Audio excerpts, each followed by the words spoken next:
you become aware vividly of the fact that you, as an individual, imply by your existence everything else that exists, or ever has existed, or ever will exist. You can't exist as the kind of person you are without all that.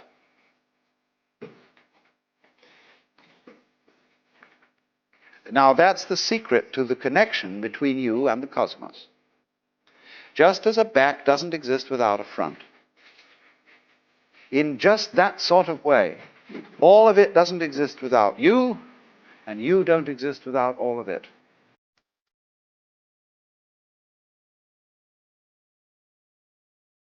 Welcome to the Alan Watts Being in the Way podcast. I'm your host, Mark Watts. And today and in the coming weeks, we're going to bring something special to you, which is some of my father's radio talks from the 90s.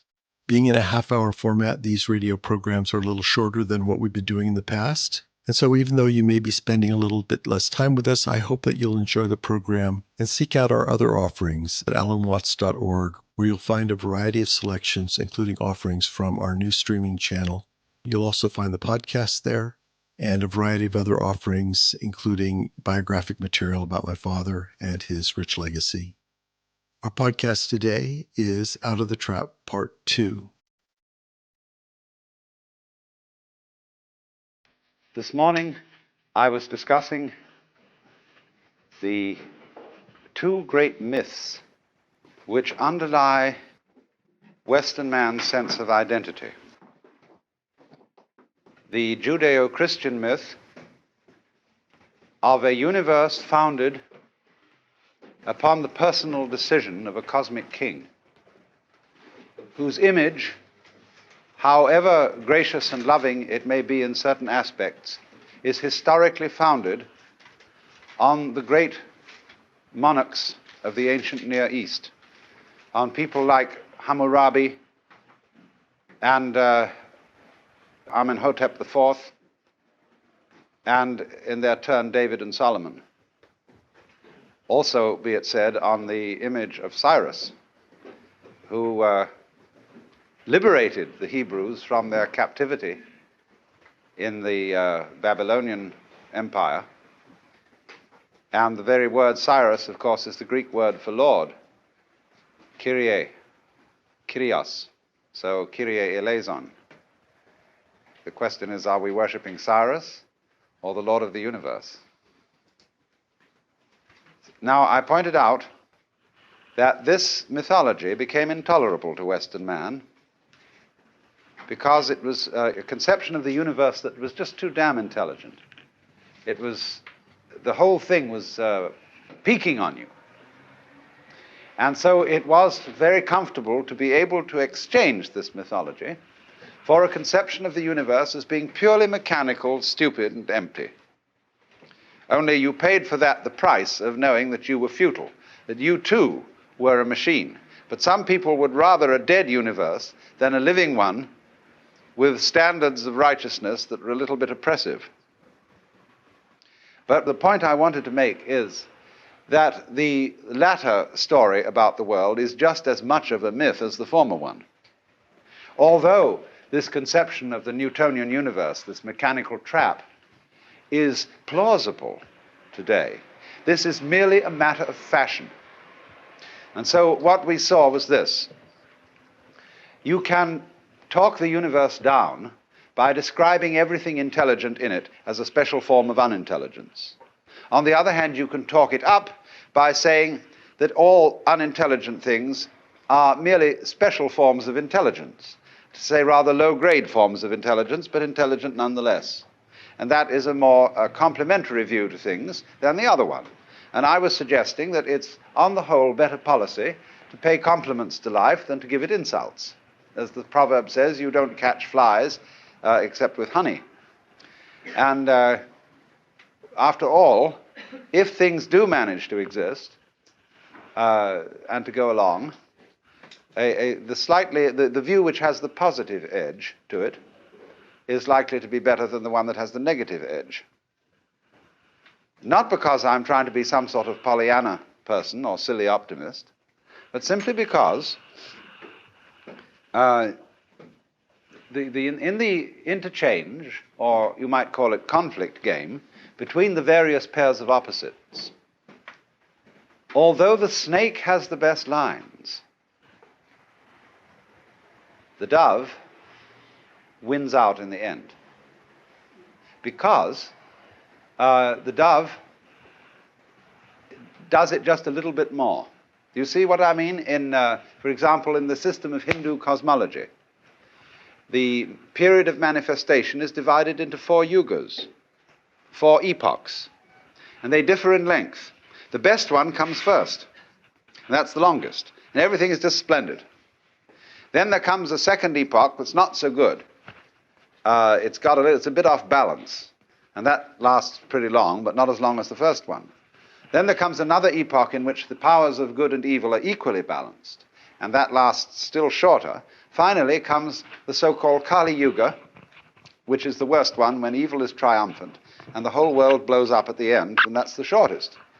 So you see, for exactly 2/3 of the time, if you figure it all out, the positive forces are in operation. But the negative ones have their innings because it goes off with such a big bang at the end. So this is the way the world ends, not with a whimper, but with a bang, according to this cosmology. And furthermore, a thing to console you is that time goes faster in the Kali Yuga than in the other yugas. And in the end, you see, the destruction is personified as Shiva, who just dances the dance of the Tandava with all his 10 arms waving with knives and clubs and lightning and everything, and the whole thing blows up. But the instant it blows up, everybody wakes up and finds out who they are and laughs it's silly, because what a terror and how easily overcome. Now, that, of course, again, I'm speaking mythological language. And it is important to realize this, because mythological language is useful. You can say things with it you can't say in other ways. And often mythological ideas are more sophisticated than what you might call abstract or even scientific ideas. You see, if you think of the universe as founded on Brahma or someone like that, even Jehovah, you've got definitely an anthropomorphic idea of the Lord. He's the old gentleman, or he's the great dancer, whichever image you want to use. And you might say this is rather primitive. Yes, it is primitive. But there isn't really a better image. If you think of it as, say, to use Northrup's inimitable phrase, the undifferentiated aesthetic continuum, what you've got is a conception vaguely resembling tapioca or some kind of goo. And that is really an inferior conception to the human image. Alas, you see, we don't know anything more evolved than the human image. You may have had, some of you, conversations with angels or with the ultimate itself. And when you do meet the ultimate itself, as some of you have, you know that you can't think about it. But it's certainly not a minus quantity. It's certainly nothing like goo, just plain undifferentiated goo. So the advantage of mythological ideas is that you know they're mythological, and therefore you don't take them literally. That's a very important thing to remember. So don't worry about people who believe in God. The problem about believing in God, incidentally, is that believing is the wrong attitude. Believing is a form of mistrust, because it's saying, I fervently wish that you exist, and if you don't, I don't know what to do with myself. Now, the real attitude of faith is not believing, but simply being open to whatever reality is, and to say you don't know. That's why even in early Christianity you find out that they call the highest form of faith unknowing, agnosia in Greek. from which we get, in a kind of deprived sense, the word agnostic. But agnosia, unknowing, is the highest form of faith, because ultimately, of course, what is the final which than which there is no whicher? Wouldn't completely know itself what it was. Because in order to know what something is, you have to be able to classify it. And you have to compare it with something it isn't. And so the final ground of the universe is perfectly unclassifiable. Therefore, strictly speaking, outside the domain of logic and formal philosophy. Now, having examined then these two mythological forms which underlie the Western man's intense feeling of alienation and separateness, we have to go into another dimension of the question. And that is the influence upon who we think we are of our social institutions. Now, what is a social institution? We know that there are things like the family, marriage, the police, the courts, the law, the church, and we know that these are social institutions. But social institutions are far more subtle than those things. Time, for example, is a social institution, because it is a matter of convention, that is to say, of coming together to agree to measure time in a certain way. And we have international agreement about that. Likewise, obviously, money is a social institution. So are weights and measures. So are ideas of value. What is the good life? Who is contributing to society and who is working against it? So you see, we were discussing this morning, among other things, the idea of survival. And that survival is a good thing. And to survive as long as possible is a very good thing. But that is a form of social institution. It is something we have come to agree about. It isn't necessarily true in the sense that, shall I say, the French language is not a truer language than the English. But so long as people agree to speak a certain language, they can communicate. And they've decided that communication is a good thing. So any language that makes communication possible is a good language. And in a way, the more people who agree about it, the better. But it is a matter of agreement. You see, same way, the lines of latitude and longitude are conventions. They don't exist. You can't tie up packages with the equator. But it's a very useful idea. And so in the same way, the ways in which we have shaped the constellations, that we all agree that the stars called the Big Dipper look something like a dipper. And though, there aren't any strings tying them together, the constellation is not there as a constellation. So in a sense, we project our institutions onto the world in rather the same way that psychiatric patients project images onto a Rorschach blot. And what interests the psychiatrist is what sort of images this person produces. That tells him something about the person. In the same way, our social institutions tell us something about people. And furthermore, as I also explained this morning, people are also members of the external world. And therefore they tell us something about the external world. Man is something nature is doing, and is not a stranger, as these two great myths have made us believe. So it's the physical facts of the matter are not that we are confronted with, note that word, confront, with a world that cares nothing for us, and that has nothing in common with our kind and style of intelligence. It is rather the very opposite. that the fact that we are intelligent is symptomatic of the intelligence of the world as a whole. We live in a highly intelligent environment. And intelligence, you see, is really a kind of complex behavior. When we see some very exquisite pattern, we look at it and say, my, isn't that wonderful? Isn't that intelligent looking? I wonder who did it. Because we associate all intelligence with a who. And when you look at a plant, it's obviously intelligent. Its shape, its rhythm, all its wonderful tubes inside, its complex relationship to bees and birds, and to the surrounding atmosphere and light. This is a very intelligent affair.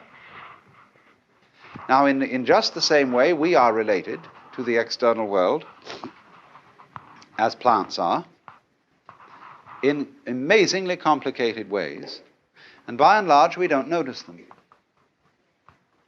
Because the aspect of our consciousness with which we notice things is very limited.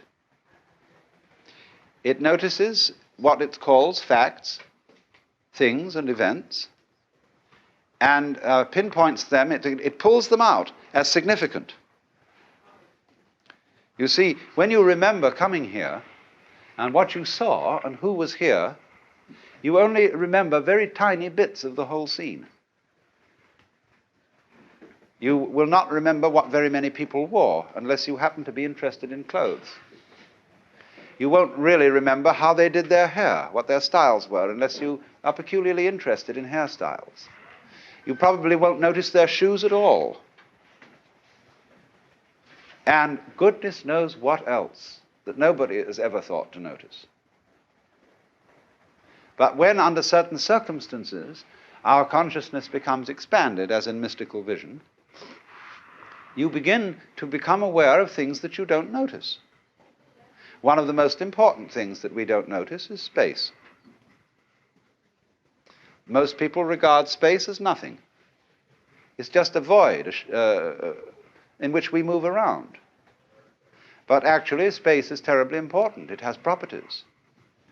We are all something happening in space in rather the same way that a whirlpool occurs in water. Space has turns in it. It has ripples in it. It has places where it's denser than at other places. And this is all becoming clear in physics. But it's certainly not impinged upon the consciousness of the average intelligent person. So the space in which we live and move and have our being is an intelligent continuum. It isn't just nothing at all. There's one little lesson about this that you must excuse me for repeating if you've heard it before, but it's very important. And it's a lesson in the value of space. And it's showing you that space and energy are the same thing.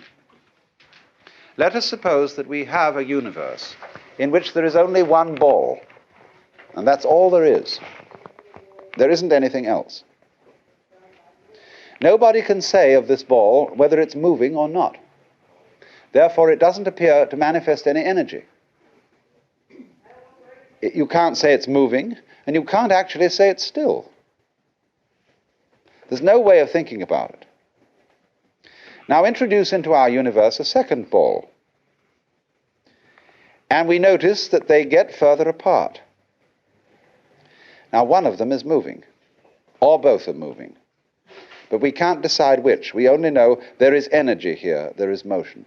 Why do we know there's energy? Because the space between them alters, either increases or decreases. Now let's have three balls.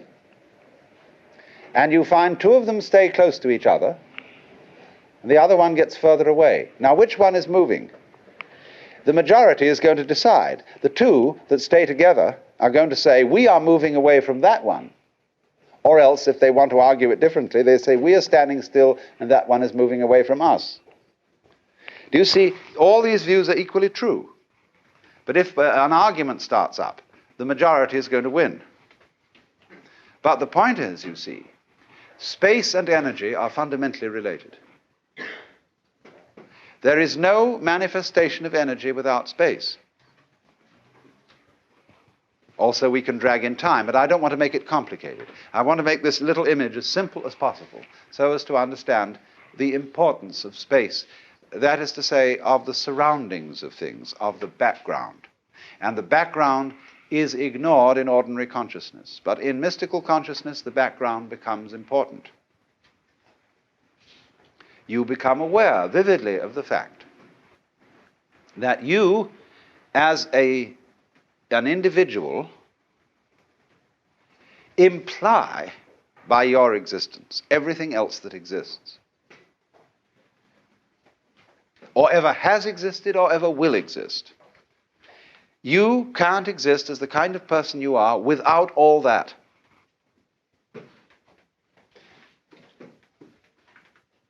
Now, that's the secret to the connection between you and the cosmos. Just as a back doesn't exist without a front. In just that sort of way, all of it doesn't exist without you, and you don't exist without all of it. Even if you die, you see, and disappear totally, nevertheless, the fact that you have existed is still a fact. And a universe in which there has been a person like Socrates is quite a different universe from a universe in which there hadn't been a person like Socrates. Socrates, having existed, is a symptom of the way things are.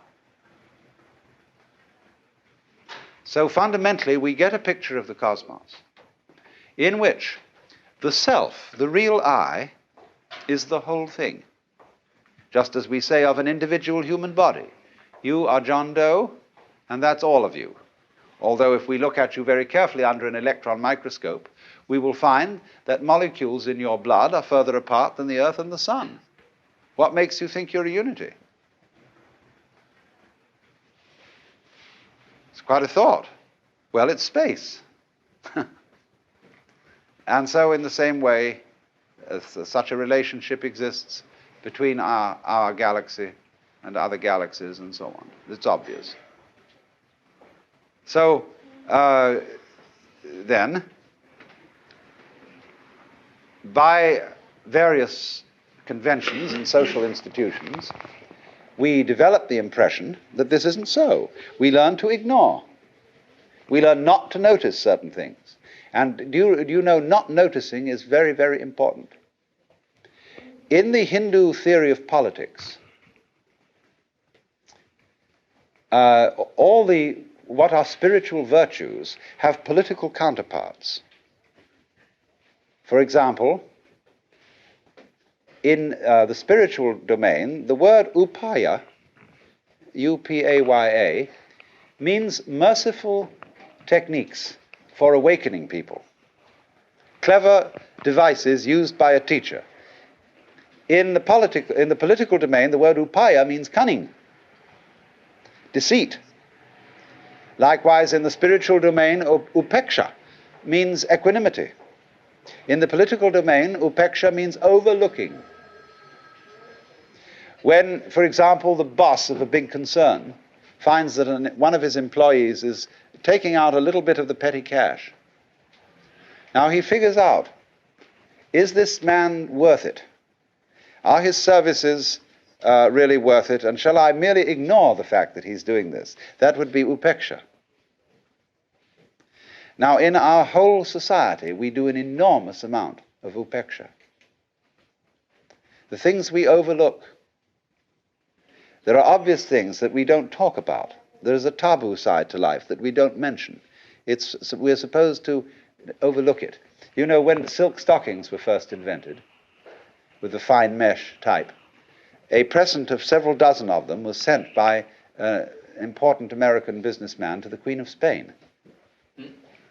And they were returned by her chamberlain with a letter which said, "You should recognize that Her Majesty the Queen of Spain has no legs."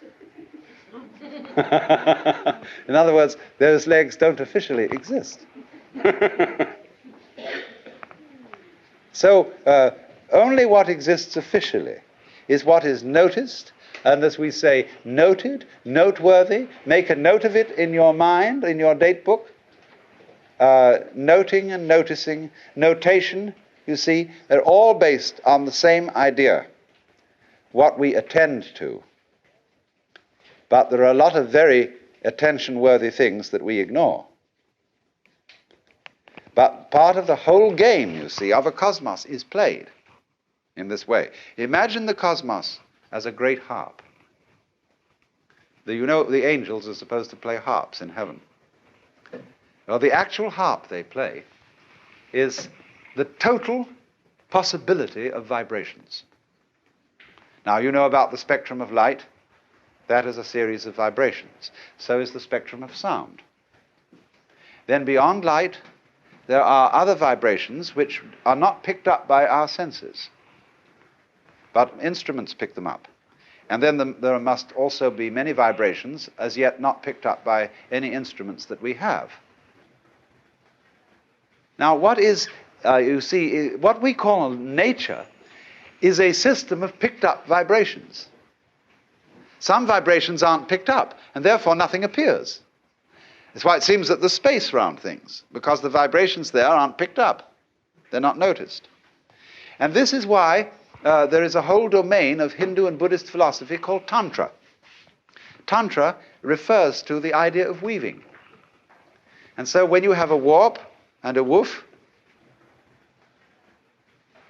the weaver decides what threads are going to be picked up and appear on the front, which is what everybody's going to look at, and what threads will be overlooked, repressed, put behind the scenes. They'll be behind.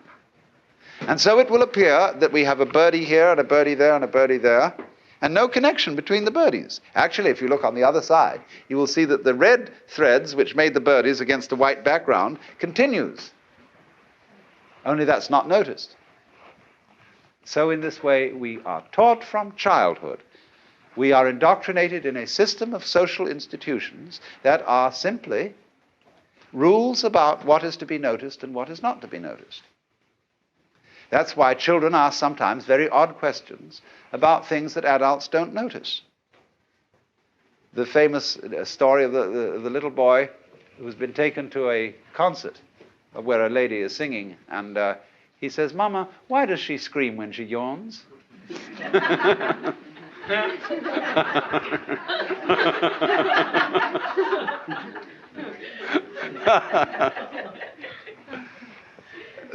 So, and in the same way, inventive poets put together images that people never thought of before.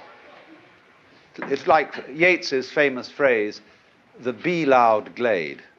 You know, it was a beautiful idea for a nice glade to be bee-loud.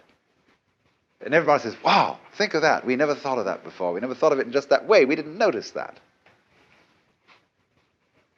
Then you see, we don't notice the most obvious thing of all. That's, of course, the last thing that we would notice. What is most obvious? And the question, the fundamental koan, as it would be called in Zen, is what is it you haven't noticed?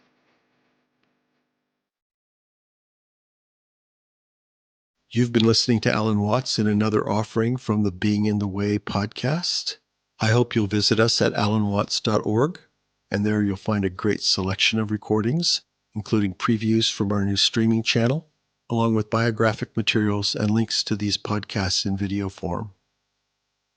This program has been produced in conjunction with the Ram Dass Be Here Now podcast network, and our theme music is by Zakir Hussain, courtesy of Moment Records. For more offerings by Moment, please visit momentrecords.com. This is Mark Watts. Thank you for listening.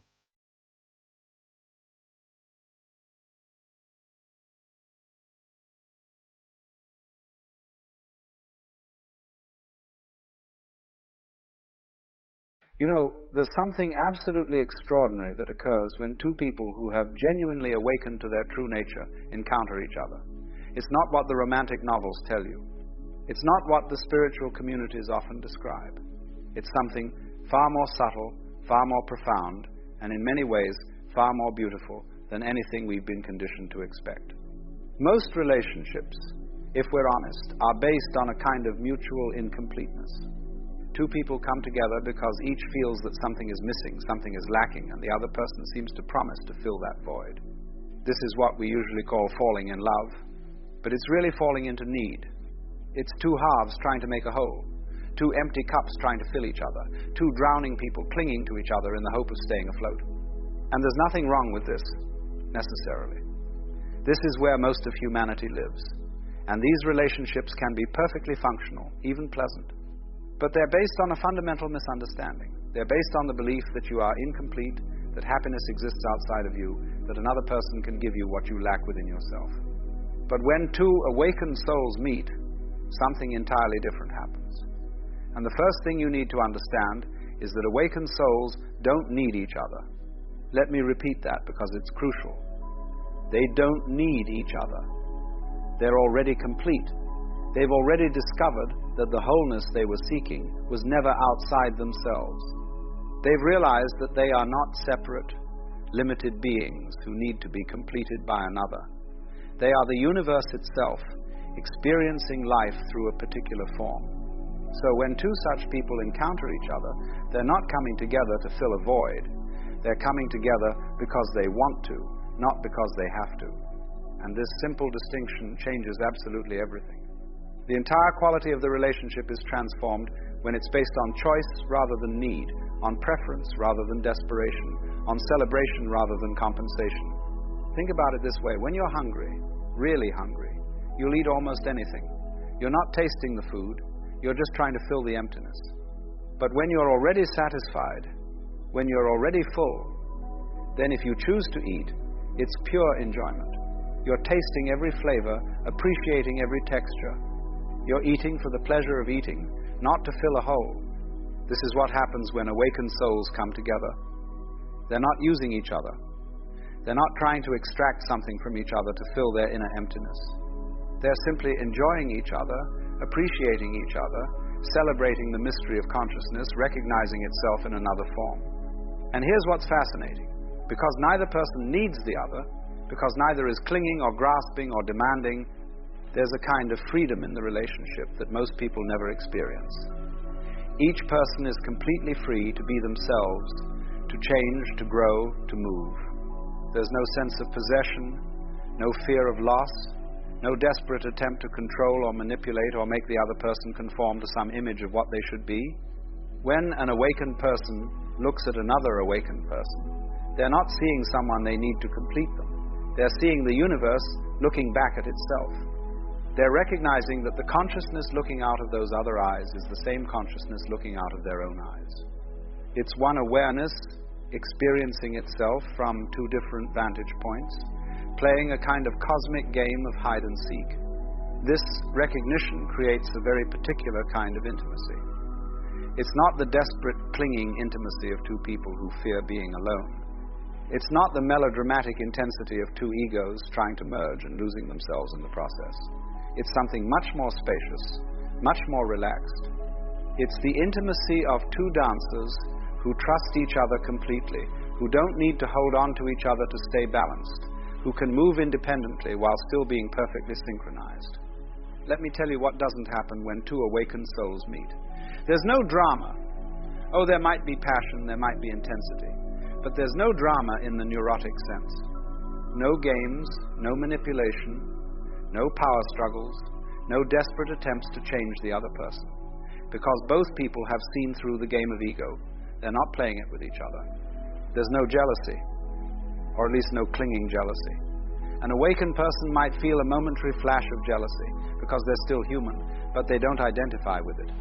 They don't make it into a story. They don't use it as a weapon. They see it for what it is, a temporary emotion, a wave on the surface of consciousness, nothing more. There's no fear of abandonment, because the awakened person knows they can never truly be abandoned.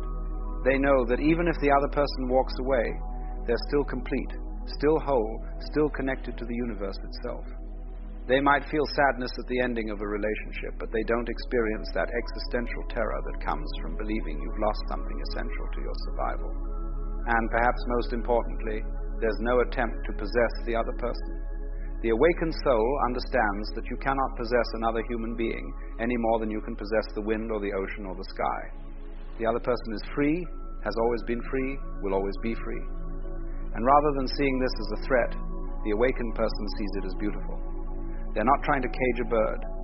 They're marveling at the bird's ability to fly. So what does happen when two awakened souls meet? First, there's recognition. It's often instantaneous. Not in the romantic sense of love at first sight, but in a deeper sense of, I see who you really are, and you see who I really am. There's a kind of transparency that occurs. All the usual masks, all the social performances, all the ego defenses, they become unnecessary. Both people can relax into their authentic nature. This recognition creates a very particular quality of communication. When awakened souls communicate, they're not just exchanging information or defending positions or trying to impress each other. They're playing, they're exploring, they're dancing with ideas and perspectives. They can disagree completely about something without it threatening the relationship, because they're not identified with their opinions. They're not their thoughts. They're the awareness in which thoughts arise. There's also a profound respect, not the superficial respect of politeness, but a deep recognition of the mystery that each person is. The awakened soul knows that they cannot fully understand another person, can never completely know them, and they don't try to. They allow the other person to remain mysterious, to be unpredictable, to surprise them. They're not trying to figure the other person out so they can control or manipulate them. They're simply appreciating the enigma. When two awakened souls are together, there's often long stretches of comfortable silence. They don't need to fill every moment with words. They're comfortable with just being in each other's presence. The silence isn't awkward or uncomfortable. It's full, rich, alive. They're communing at a level deeper than words. Consciousness resting in consciousness. Awareness enjoying awareness. And when they do speak, there's a quality of listening that's quite rare. Each person is truly hearing the other, not just waiting for their turn to talk, not filtering everything through their own agenda or assumptions. They're open, curious, genuinely interested in the other person's perspective, even if it's completely different from their own. There's also a kind of humor that emerges when awakened souls meet. They can laugh at the cosmic joke together. They can see the absurdity of existence, the improbability of consciousness, the strange game that life is playing. They don't take themselves too seriously. They can laugh at their own egos, at their own patterns, at the human comedy of which they're both a part. Physical intimacy, when it occurs between awakened souls, takes on a completely different quality. It's not about need or conquest or validation. It's not about using the other person's body to distract yourself from your inner emptiness. It's a celebration, a dance, a form of play. It's consciousness, exploring consciousness through physical form. There's no performance anxiety because neither person is trying to prove anything. There's no disconnection because both people are fully present, fully aware, fully alive to the moment. And here's something interesting. Awakened souls can be together or apart with equal ease. They don't cling to constant togetherness. They understand that closeness and distance are both valuable, that separation can be as nourishing as union. They can give each other space without it meaning rejection. They can come together without it meaning possession. There's a natural rhythm to the relationship, like breathing in and breathing out, coming together and moving apart. And neither phase is seen as better or worse than the other. When conflicts arise, as they inevitably do, even between awakened souls, they're handled very differently. There's no need to be right. There's no need to win. Both people are more interested in understanding than in being understood, more interested in resolution than in victory. They can admit when they're wrong without it threatening their sense of self. They can apologize without resentment. They can forgive without keeping score. There's also a profound generosity in the relationship. Not the forced generosity of someone who's trying to earn love, but the natural generosity of someone who's already full. The awakened soul gives freely because it's a joy to give, not because they expect something in return. They support the other person's growth, even when that growth takes the person in a different direction. They want the other person to be fully themselves, even if that means growing beyond the relationship. And this brings me to a crucial point. When two awakened souls meet, they understand that the relationship might not be forever, and they're okay with that. They're not trying to lock it down, to make it permanent, to guarantee that it will last until death do them part. They're enjoying it now, fully, completely, without projecting into the future or comparing it to the past. And paradoxically, this very lack of clinging often makes the relationship last longer and go deeper than relationships based on need and fear. There's also a quality of surrender in the relationship. Not the surrender of one person to another, but both people surrendering to something larger than themselves. They're allowing life to move through them, to express itself through their connection. They're not forcing the relationship to be anything in particular. They're letting it be what it is, letting it evolve naturally, trusting the process. When awakened souls are together, they bring out the best in each other, but not through criticism or pressure or trying to fix each other. They do it simply by being themselves, by modeling what it looks like to live authentically, by creating a space where the other person feels safe to drop their masks and defenses. Each person's awakening deepens the other's awakening. It's a kind of resonance, like two tuning forks vibrating at the same frequency, amplifying each other. There's also a sense of sacred ordinariness in the relationship. Everything becomes meaningful, even the mundane activities. Washing dishes together, sitting in traffic, paying bills.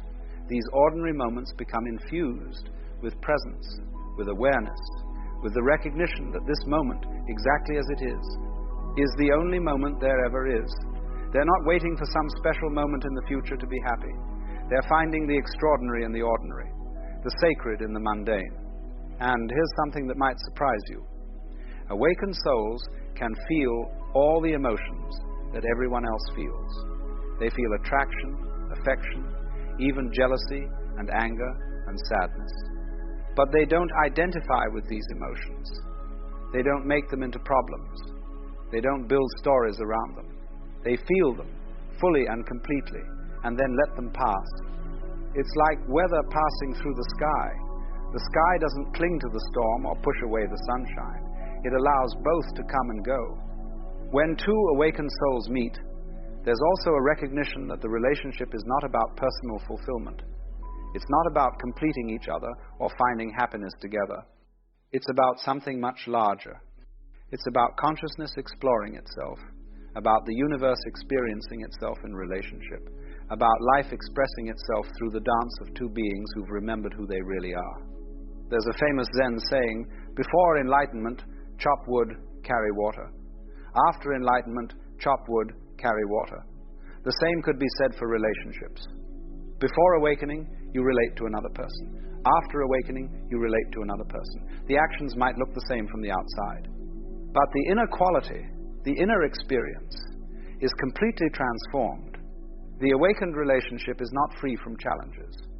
There are still practical matters to navigate, differences to bridge, adjustments to make, but these challenges are not seen as problems.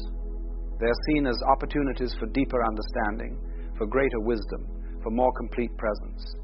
Every difficulty becomes a teacher, every conflict becomes a doorway to greater consciousness.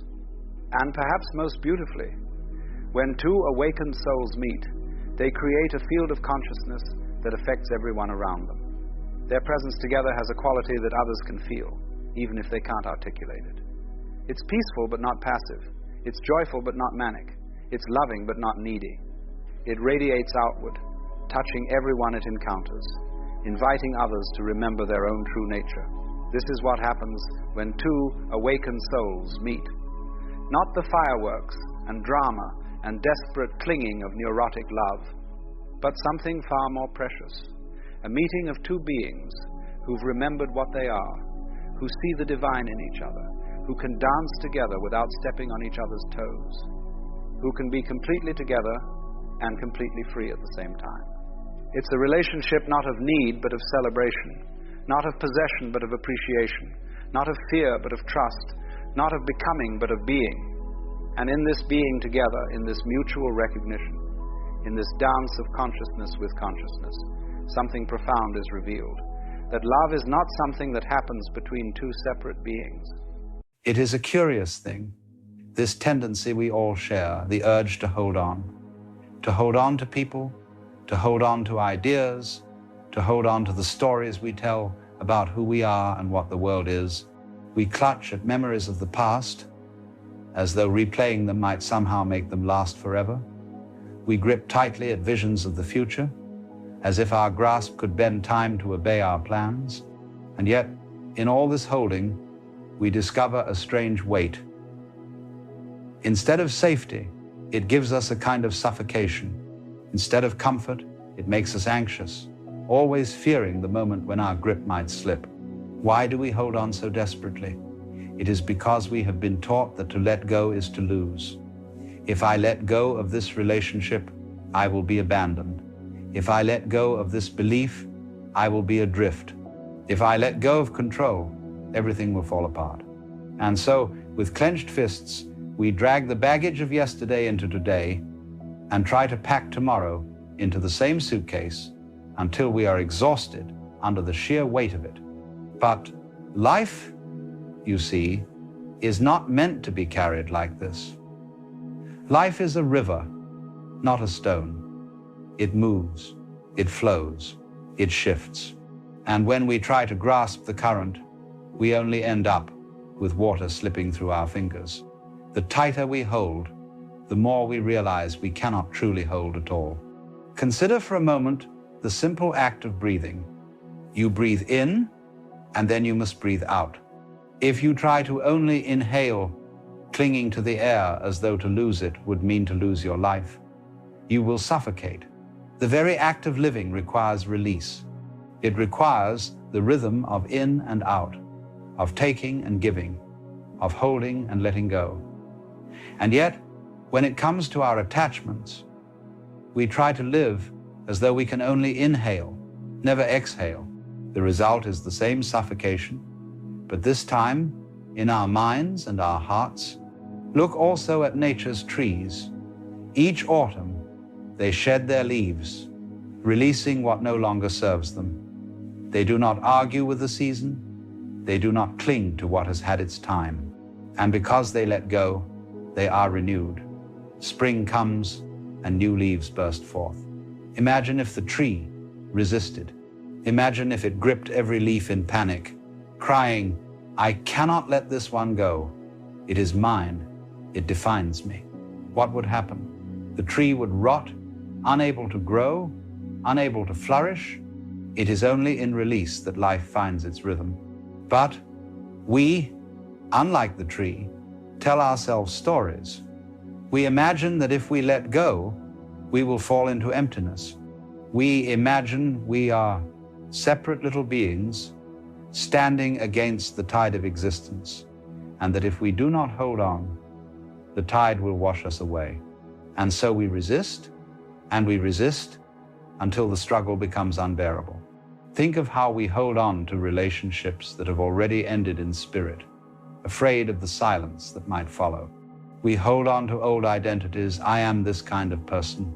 I cannot change.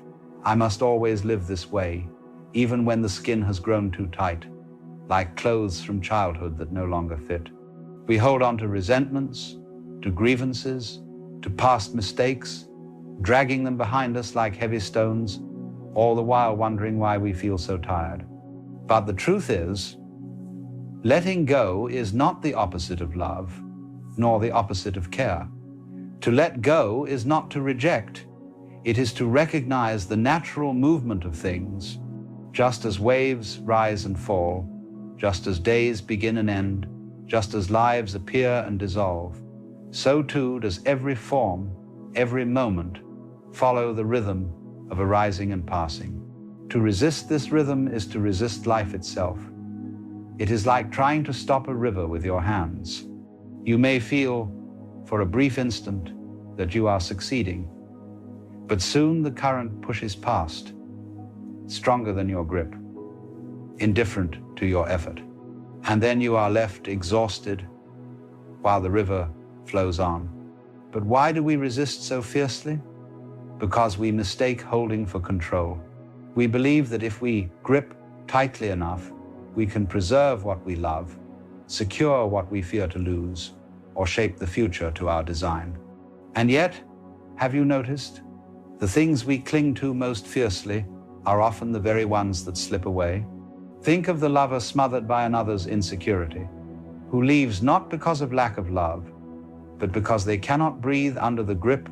Think of the person so obsessed with controlling every detail of their life that they leave no room for surprise, no room for spontaneity, and so they find themselves trapped in the very order they desired. Think of the one who cannot release the memory of a wound, and so carries it, reliving the pain again and again, as though it were happening now. In all of this, the fear of letting go is the fear of death in miniature. For to let go is to allow something to end, to allow a moment to pass, a form to dissolve, a self to change. And because we fear the great death, the dissolution of our own body, our own ego, we fear all the little deaths along the way. We imagine that by holding on, we can resist the great tide, keep ourselves intact, but in truth, it is the clinging that breaks us. You may notice this in the smallest of things. Try to hold water in a tight fist, and it escapes. Hold it gently, with an open palm, and it rests with you for a while. Try to clutch at love, and it suffocates. Let it breathe, and it grows. Try to force your life into rigid certainty, and it rebels. Allow it to flow, and it carries you further than you could have planned. So the problem is not that life takes things away. The problem is that we refuse to see that life is always taking and giving, always flowing, always changing. To demand permanence in a world of movement is to fight against the very essence of what is. The suffering of holding on is not only in the loss itself, but in the constant tension, the vigilance, the anxiety of guarding what cannot be guarded. Like a man clutching a rope that is fraying in his hands, we exhaust ourselves trying to prevent the inevitable. And in doing so, we miss the beauty of what is still here, still alive, still present. And so, you may notice, fear grows not from reality itself, but from the stories we weave. If I let this go, I will be nothing. If I release control, life will collapse. These are shadows of thought, not truths. For in fact, you are already letting go in every moment. You let go of each breath, or you would die. You let go of each moment, or time would freeze. You let go of sleep each morning, or the day could never begin. Letting go is already the rhythm of your being. You cannot resist it forever. You can only blind yourself to it. The great paradox is that by clinging, you do not preserve life, you smother it. By resisting change, you do not secure safety, you create fear. By holding on, you do not keep things as they are, you hasten their decay. And so, we must see clearly, the fear of letting go is born from an illusion, the illusion that we are separate from the flow, that life is something happening to us rather than as us. But once you see that you are the river itself, the need to clutch at each drop begins to fade. The beginning of wisdom is to see the cost of holding on, to see that it is not safety, but weight, not love, but suffocation, not freedom, but prison. Only when this is seen can the heart begin to loosen its grip. And so, as you sit here listening, perhaps you can feel in your own life what it is you are clutching. Perhaps a person, perhaps a story, perhaps an image of yourself. Feel the tension of it, the way it weighs upon you. Notice that it is not the thing itself that weighs you down, but the clinging. And see, if only for a moment, that there may be another way. If holding on binds us in tension, then letting go is the beginning of freedom. Yet, many hear this and immediately recoil. If I let go, won't I lose everything? Won't life spin into chaos? Won't I fall into nothingness? But you see, this is the illusion. For letting go does not mean falling into emptiness, it means falling into life. It means aligning yourself with the rhythm that has been carrying you all along. Think again of breathing. You let go of the breath not to die, but to live. The release makes room for the next inhalation, the next renewal. Imagine if you refuse to exhale, clinging desperately to the air as though your survival depended upon it. You would suffocate. The irony is clear. You live because you let go, again and again. This rhythm of release is everywhere. The trees let go of their leaves so that new growth may appear. The snake sheds its skin, or else it cannot expand. The earth itself shifts, quakes, moves, so that new mountains may rise, new valleys may form. To let go is not a failure of life, but its very condition. Now, notice what happens in you when you release. Perhaps you have experienced it already. You cling to some resentment, some injury from the past. You replay it, you nurse it, you rehearse the words you should have said, and then, one day, perhaps out of exhaustion, you let it go. And what do you feel? Relief, lightness. The world, unchanged in its outer form, suddenly appears brighter. The sky seems wider, the air easier to breathe. Nothing has changed but the grip of your hand, and in that small gesture, everything is transformed. So letting go is not loss, but transformation. It is not the end of love, but the beginning of freedom within love. For when you hold someone too tightly, you do not love them, you possess them. And possession strangles. To love is to let another be, to allow them the freedom of their own movement, their own becoming. And when you grant this, you discover something extraordinary, that love does not vanish when released. It grows, it deepens, it breathes. Letting go of control is much the same. You may imagine that unless you manage every detail, life will collapse into disorder. But in truth, life is already happening without your command. Your heart beats without your orders, your cells divide, your blood flows, your breath moves, the earth spins, the stars burn, all without your intervention. Control is a story, a game we play with ourselves. Life does not wait for your instructions. So what happens when you release this compulsion to control? At first, fear, because the ego imagines it is the master, and to surrender is to die. But beneath that fear is a discovery that life carries you more gracefully than you could ever carry yourself.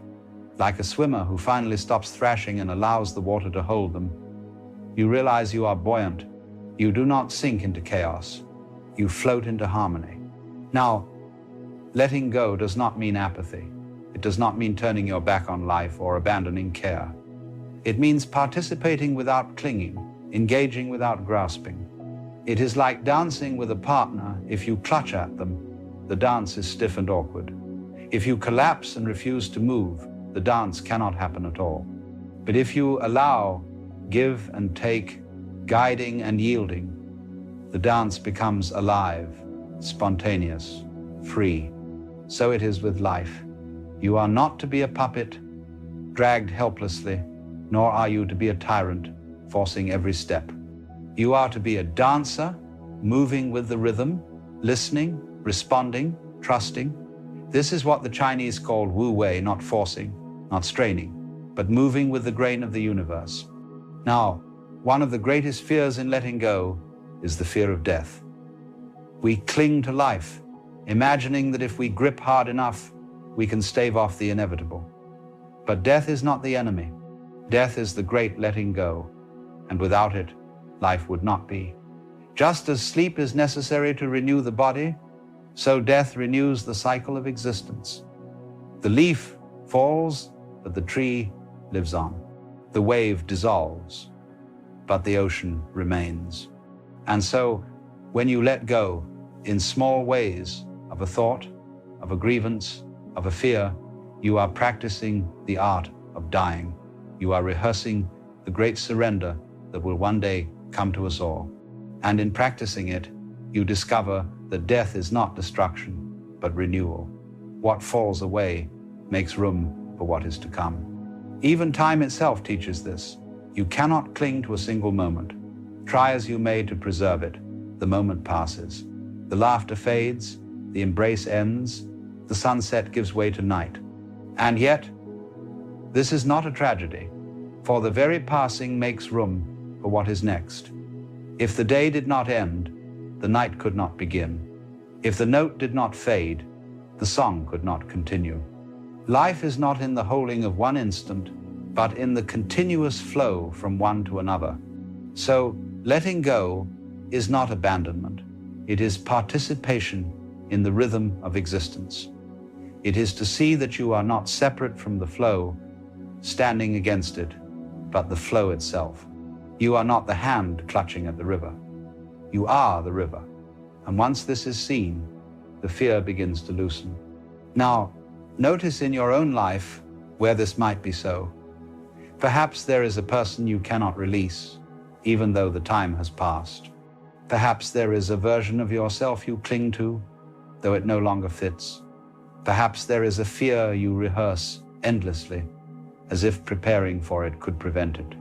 And see, just for a moment, what it would feel like to open your hand, not to push it away, not to destroy it, but simply to release. Feel the lightness in that image, the freedom. This is the invitation of letting go. And here is the curious thing. When you let go, what is real does not vanish. Love remains, but it is free. The self remains, but it is flexible. Life remains, but it is lighter. What vanishes is the tension, the anxiety, the weight of clutching at shadows. You lose nothing but your chains. So the practice of letting go is not about throwing life away, but about finally receiving it. For as long as your hands are clenched, they cannot receive. Only the open hand can be filled. Only the relaxed heart can feel joy. Only the surrendered mind can discover peace. This is why the sages and mystics, again and again, spoke of surrender, not as defeat, but as liberation, not as loss, but as gain. To surrender is to see that you were never in control to begin with, and that this is not bad news, but the best news possible. For it means you are carried, sustained, supported by something far greater than the little I you believed yourself to be. So when you are afraid of letting go, remember this: you have been letting go all along. Each breath, each moment, each night's sleep, you have already practiced surrender countless times, and each time, life has continued. The fear is a story, not a reality. And when you release even a little, you discover the great secret. Life holds you. The ocean does not drop its waves. The sky does not abandon its clouds. The earth does not reject its children. You belong always. And letting go is the way you remember it. So let yourself soften. Let yourself breathe. Let the clenched fist open. The guarded heart relax. The worried mind fall silent. You will not fall into nothingness. You will fall into everything. For letting go is not the end. It is the beginning of freedom. I think it is one of the most curious things about being human, that we can love so deeply and yet lose what we love so completely. You see, there is a strange contradiction built into life itself. We are given hearts that can hold infinity and yet bodies that are bound to time. So when someone we love disappears from the visible world, the mind cries out, how can this be? How can love exist without the lover? And the more we think about it, the more unbearable it seems. Because you see, we've been trained to think of death as the opposite of life, rather than as part of it. Now, what I want to suggest is that perhaps we have it backwards. When you look at nature, at the falling leaves, at the tides that rise and withdraw, or the clouds that drift and vanish into air, you begin to sense that disappearance is not destruction. It is transformation, it is change, yes, but it is also continuation in another form. When a wave rises from the sea, we give it a name. We say, that one there, That's my wave. And then when it falls back into the ocean, we cry out, it's gone! But the wave was never separate from the sea. It was the sea all along, playing for a moment as that particular shape, that particular expression. In the same way, when someone dies, we are not witnessing the end of something that stood apart. We are witnessing the return of the wave into its source. But of course, that doesn't make the grief go away. You can understand this intellectually and still feel the pain of separation, because thought alone cannot hold what love holds. Love is not in the head. It's in the whole being, in the way you breathe, in the way you see the sky, in the way you remember their voice. So even when you understand that the wave returns to the sea, you miss the sound of it crashing on the shore. The mistake we make is to think that this ache is wrong, that it must be fixed, overcome, or transcended. But what if the ache is sacred? What if grief itself is love's way of staying connected? You see, grief is not a punishment for having loved. It is the proof that you did. It is love without an object, learning how to move through the invisible. When you weep, you are still in conversation with what you think you've lost. The tears are the words that love speaks when it can't find form. So there's no need to rush it or silence it. The pain is part of the unfolding. It's how life opens you, how it teaches the heart that love was never something you had, it was something you were. And this is a most difficult thing to accept, because we live in a culture that treats death as failure. We hide it, we deny it, we dress it up in euphemisms and ceremonies, all to make it seem less final. But there's something to be said for looking directly at it, for asking, what is it really? What is this thing that takes everyone and everything without exception? Well, if you watch carefully, you begin to see that death is not a thing at all. It's not an entity that comes and snatches life away. Death is simply the name we give to one half of a rhythm, the other half being birth.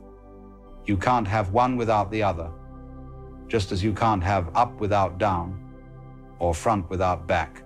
Life and death are like the two sides of a coin. If you try to keep only one, you lose both. So when you lose someone, you are not losing a thing that has been taken. You are watching the dance of existence. The same motion that brought them into your arms is the motion that carried them out. And in that sense, the ending is as natural, as lawful, as necessary as the beginning. You see, we humans are uncomfortable with cycles. We prefer straight lines. We like to start somewhere, move forward, and reach a destination. But the universe doesn't move that way. The universe flows in circles, stars turn, seasons turn, atoms spin, your heart beats, everything that lives moves in rhythm. So when someone dies, what is really happening is a continuation of that rhythm beyond the limits of what you can see. Now you might say, but that's no comfort to me. I want them here. I want their face, their laugh, their warmth. And of course you do. Love always wants to hold. But notice something. Even that wanting is an expression of the very life that seems to have been lost. It is life trying to love itself through you. So rather than suppress it, watch it, let it flow. If you allow grief to be what it is, without trying to rush it, something begins to change. Slowly, quietly, you start to notice that your loved one has not vanished completely. They appear in your dreams, in certain songs, in the scent of the air at a particular hour. They appear in the way you speak, in the habits you inherited, in the compassion that grew out of your pain. In fact, everything that moves you deeply is, in some mysterious way, their echo. When you begin to see it that way, death stops being an erasure and becomes a translation. They are still here, but in another language, a language your soul understands, even when your mind does not. And this is where real understanding begins. When you see that nothing truly goes away, things only change their form. That's all.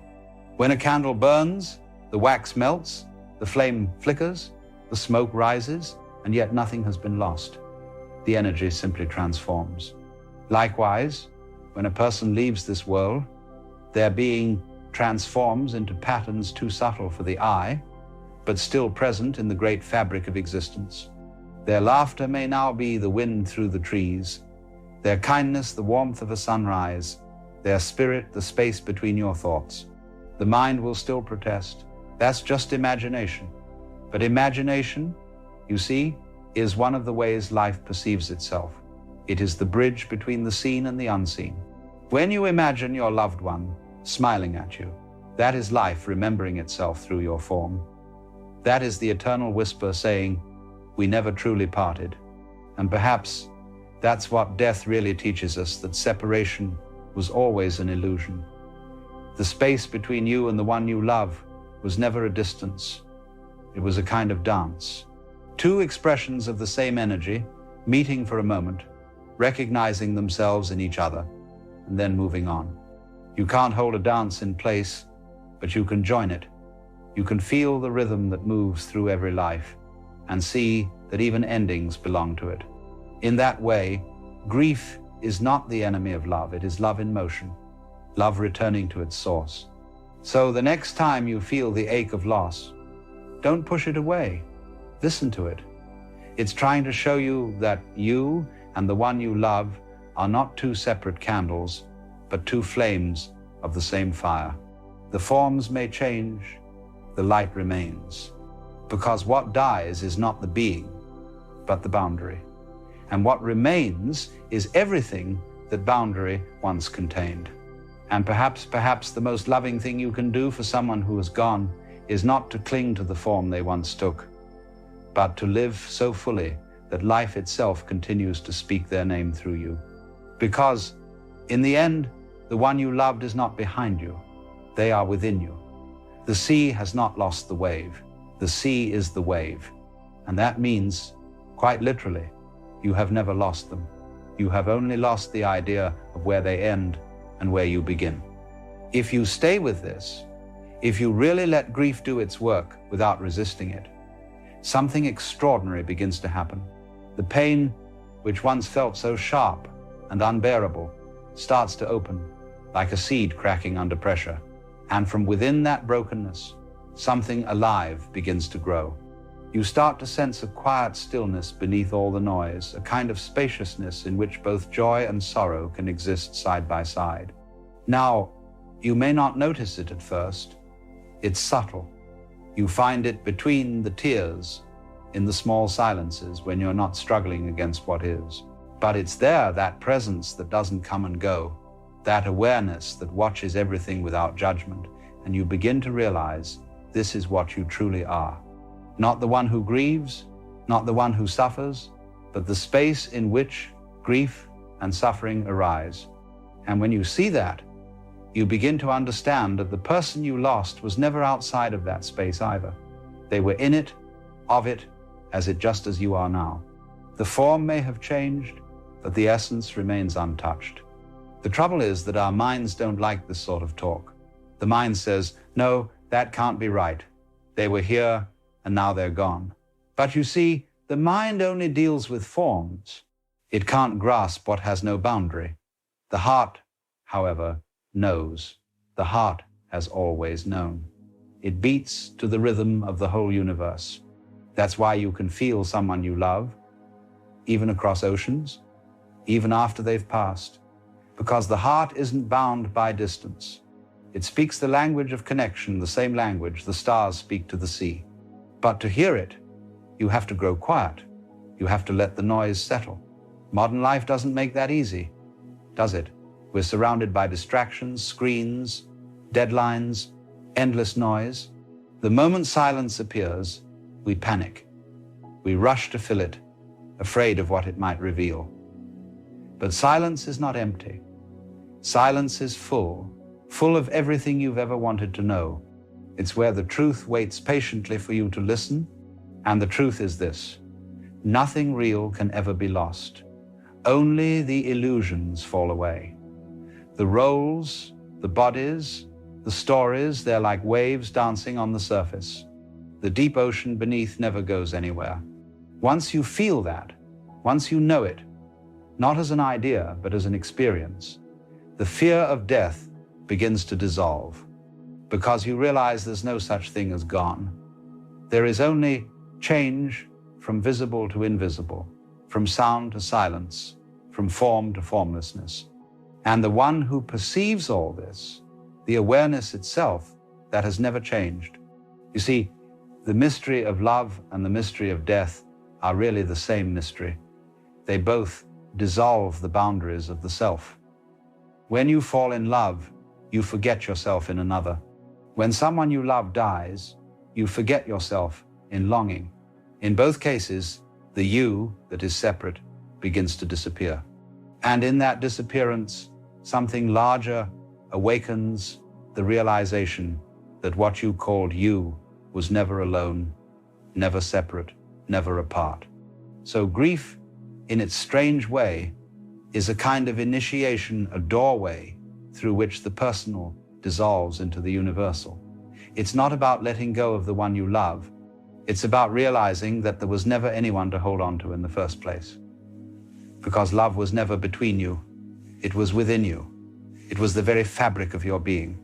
And when you see this, you begin to love differently. You no longer love out of need or fear or longing. You love because that's what you are. You love without trying to possess. You love without trying to fix. You love as the sun loves simply by shining.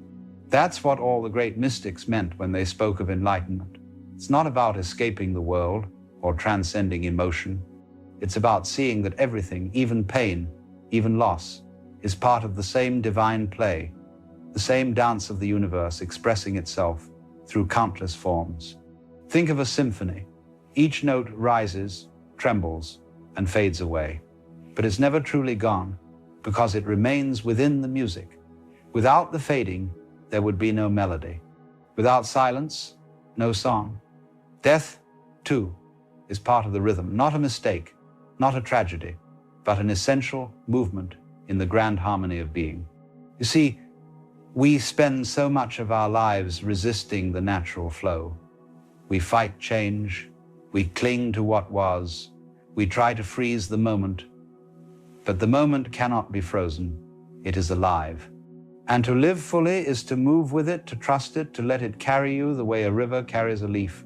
When you allow that, when you stop clinging to the shore, something incredible happens. The river that once frightened you becomes your home.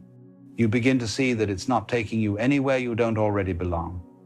It's taking you deeper into what you've always been. Now, this doesn't mean that the pain disappears overnight. You may still wake up some mornings with that ache in your chest, missing their voice, their touch, their presence. That's all right. Don't try to get rid of it. Let it be there. Let it remind you that you are capable of great love. Let it soften you, make you gentle, humble, human, because through that softness, the divine breathes. You see, life is not asking you to forget. It's asking you to remember differently, not through clinging, but through understanding. To see that what you loved was never confined to that particular form, that it was the light behind the form. And that light, my friend, is eternal. Every time you laugh again, every time you notice the beauty of the world, every time you forgive someone or extend kindness, that's them living through you. You're continuing the story together, even if your roles have changed. Perhaps that's what heaven really means, not a place somewhere else, but a state of being where love and awareness are seen as one and the same. When you reach that realization, you no longer fear the cycle. Birth and death, joy and sorrow, presence and absence, they all begin to look like waves on the same sea. You stop asking, why did this happen? And start whispering, thank you for letting me feel this much. Because to love so deeply that it breaks you is to touch the infinite. It means you've lived. It means you've known the truth, if only for a moment that there was never a separation to begin with. So when you find yourself standing by the window, staring at the horizon, wondering if they can still see, you know that they can. not as an observer out there, but as the seeing itself. You are their eyes now. You are their voice, their hands, their chance to keep loving this world. And perhaps that's why this video found you, to remind you that you were never left behind. You are life, carrying on its own eternal song. The ocean does not mourn the wave. It rises again. It always does. So rise gently, quietly, beautifully. Not to escape your grief, but to move with it, to let it transform you into what you already are, love made visible for a little while. And when your time comes to fall back into the sea, you will see it clearly. There was never any loss at all, only life, endlessly changing shape, endlessly beginning again.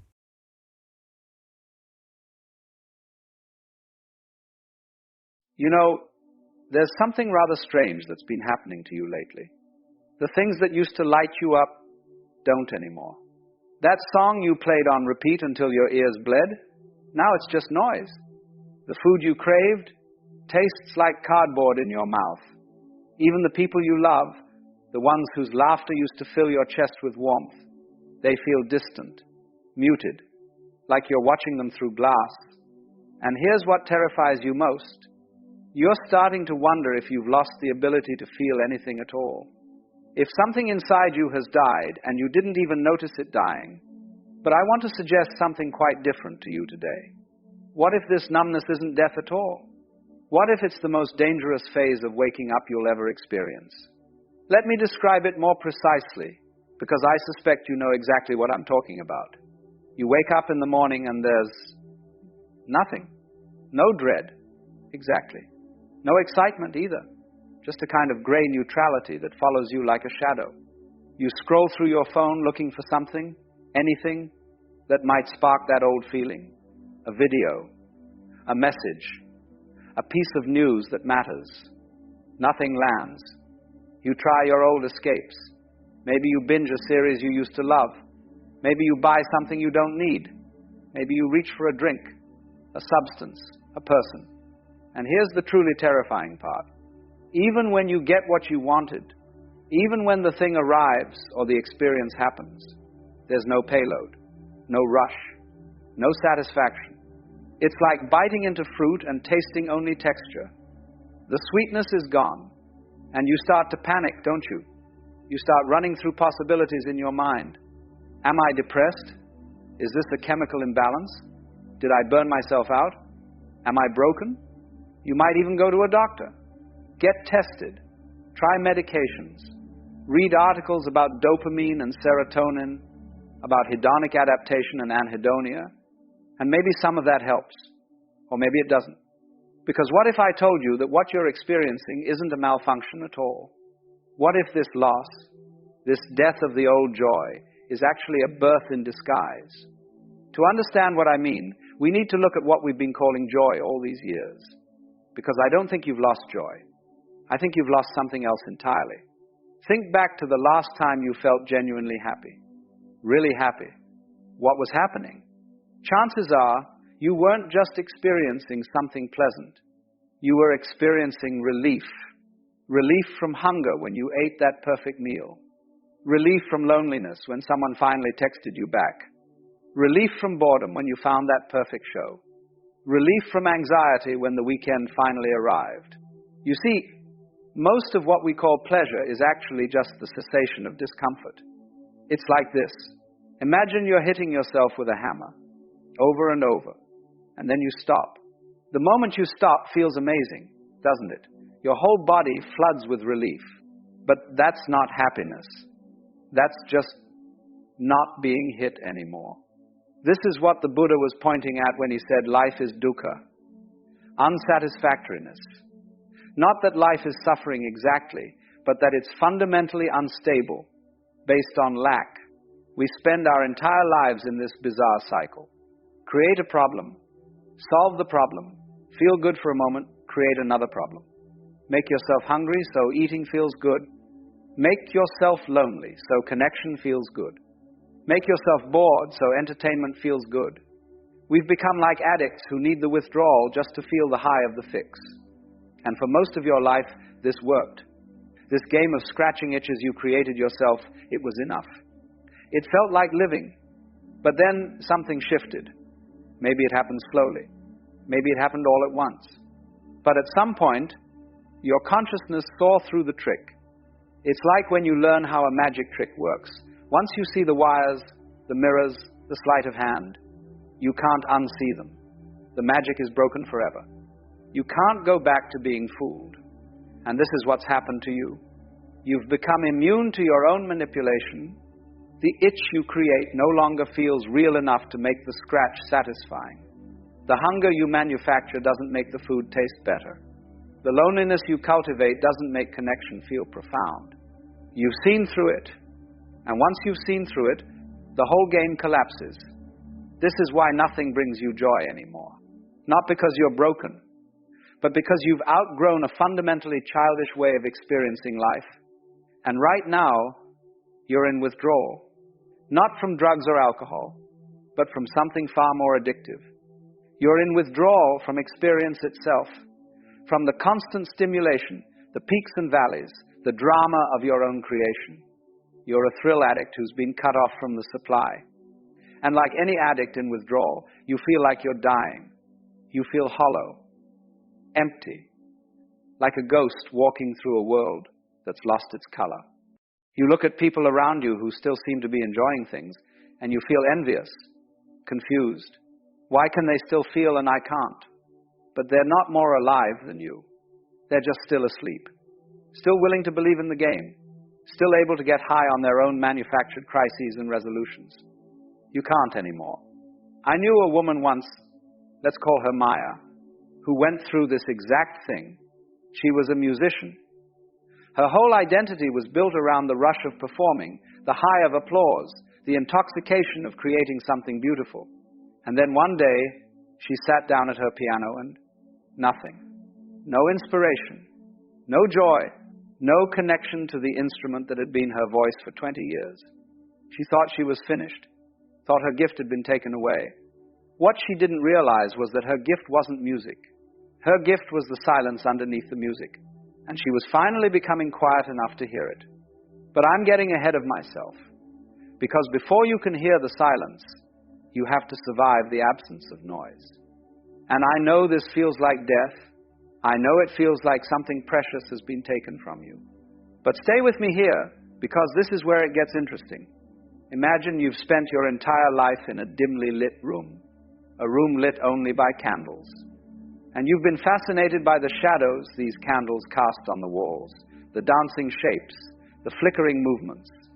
You've spent years watching these shadows, finding meaning in them, being entertained by them, occasionally frightened by them.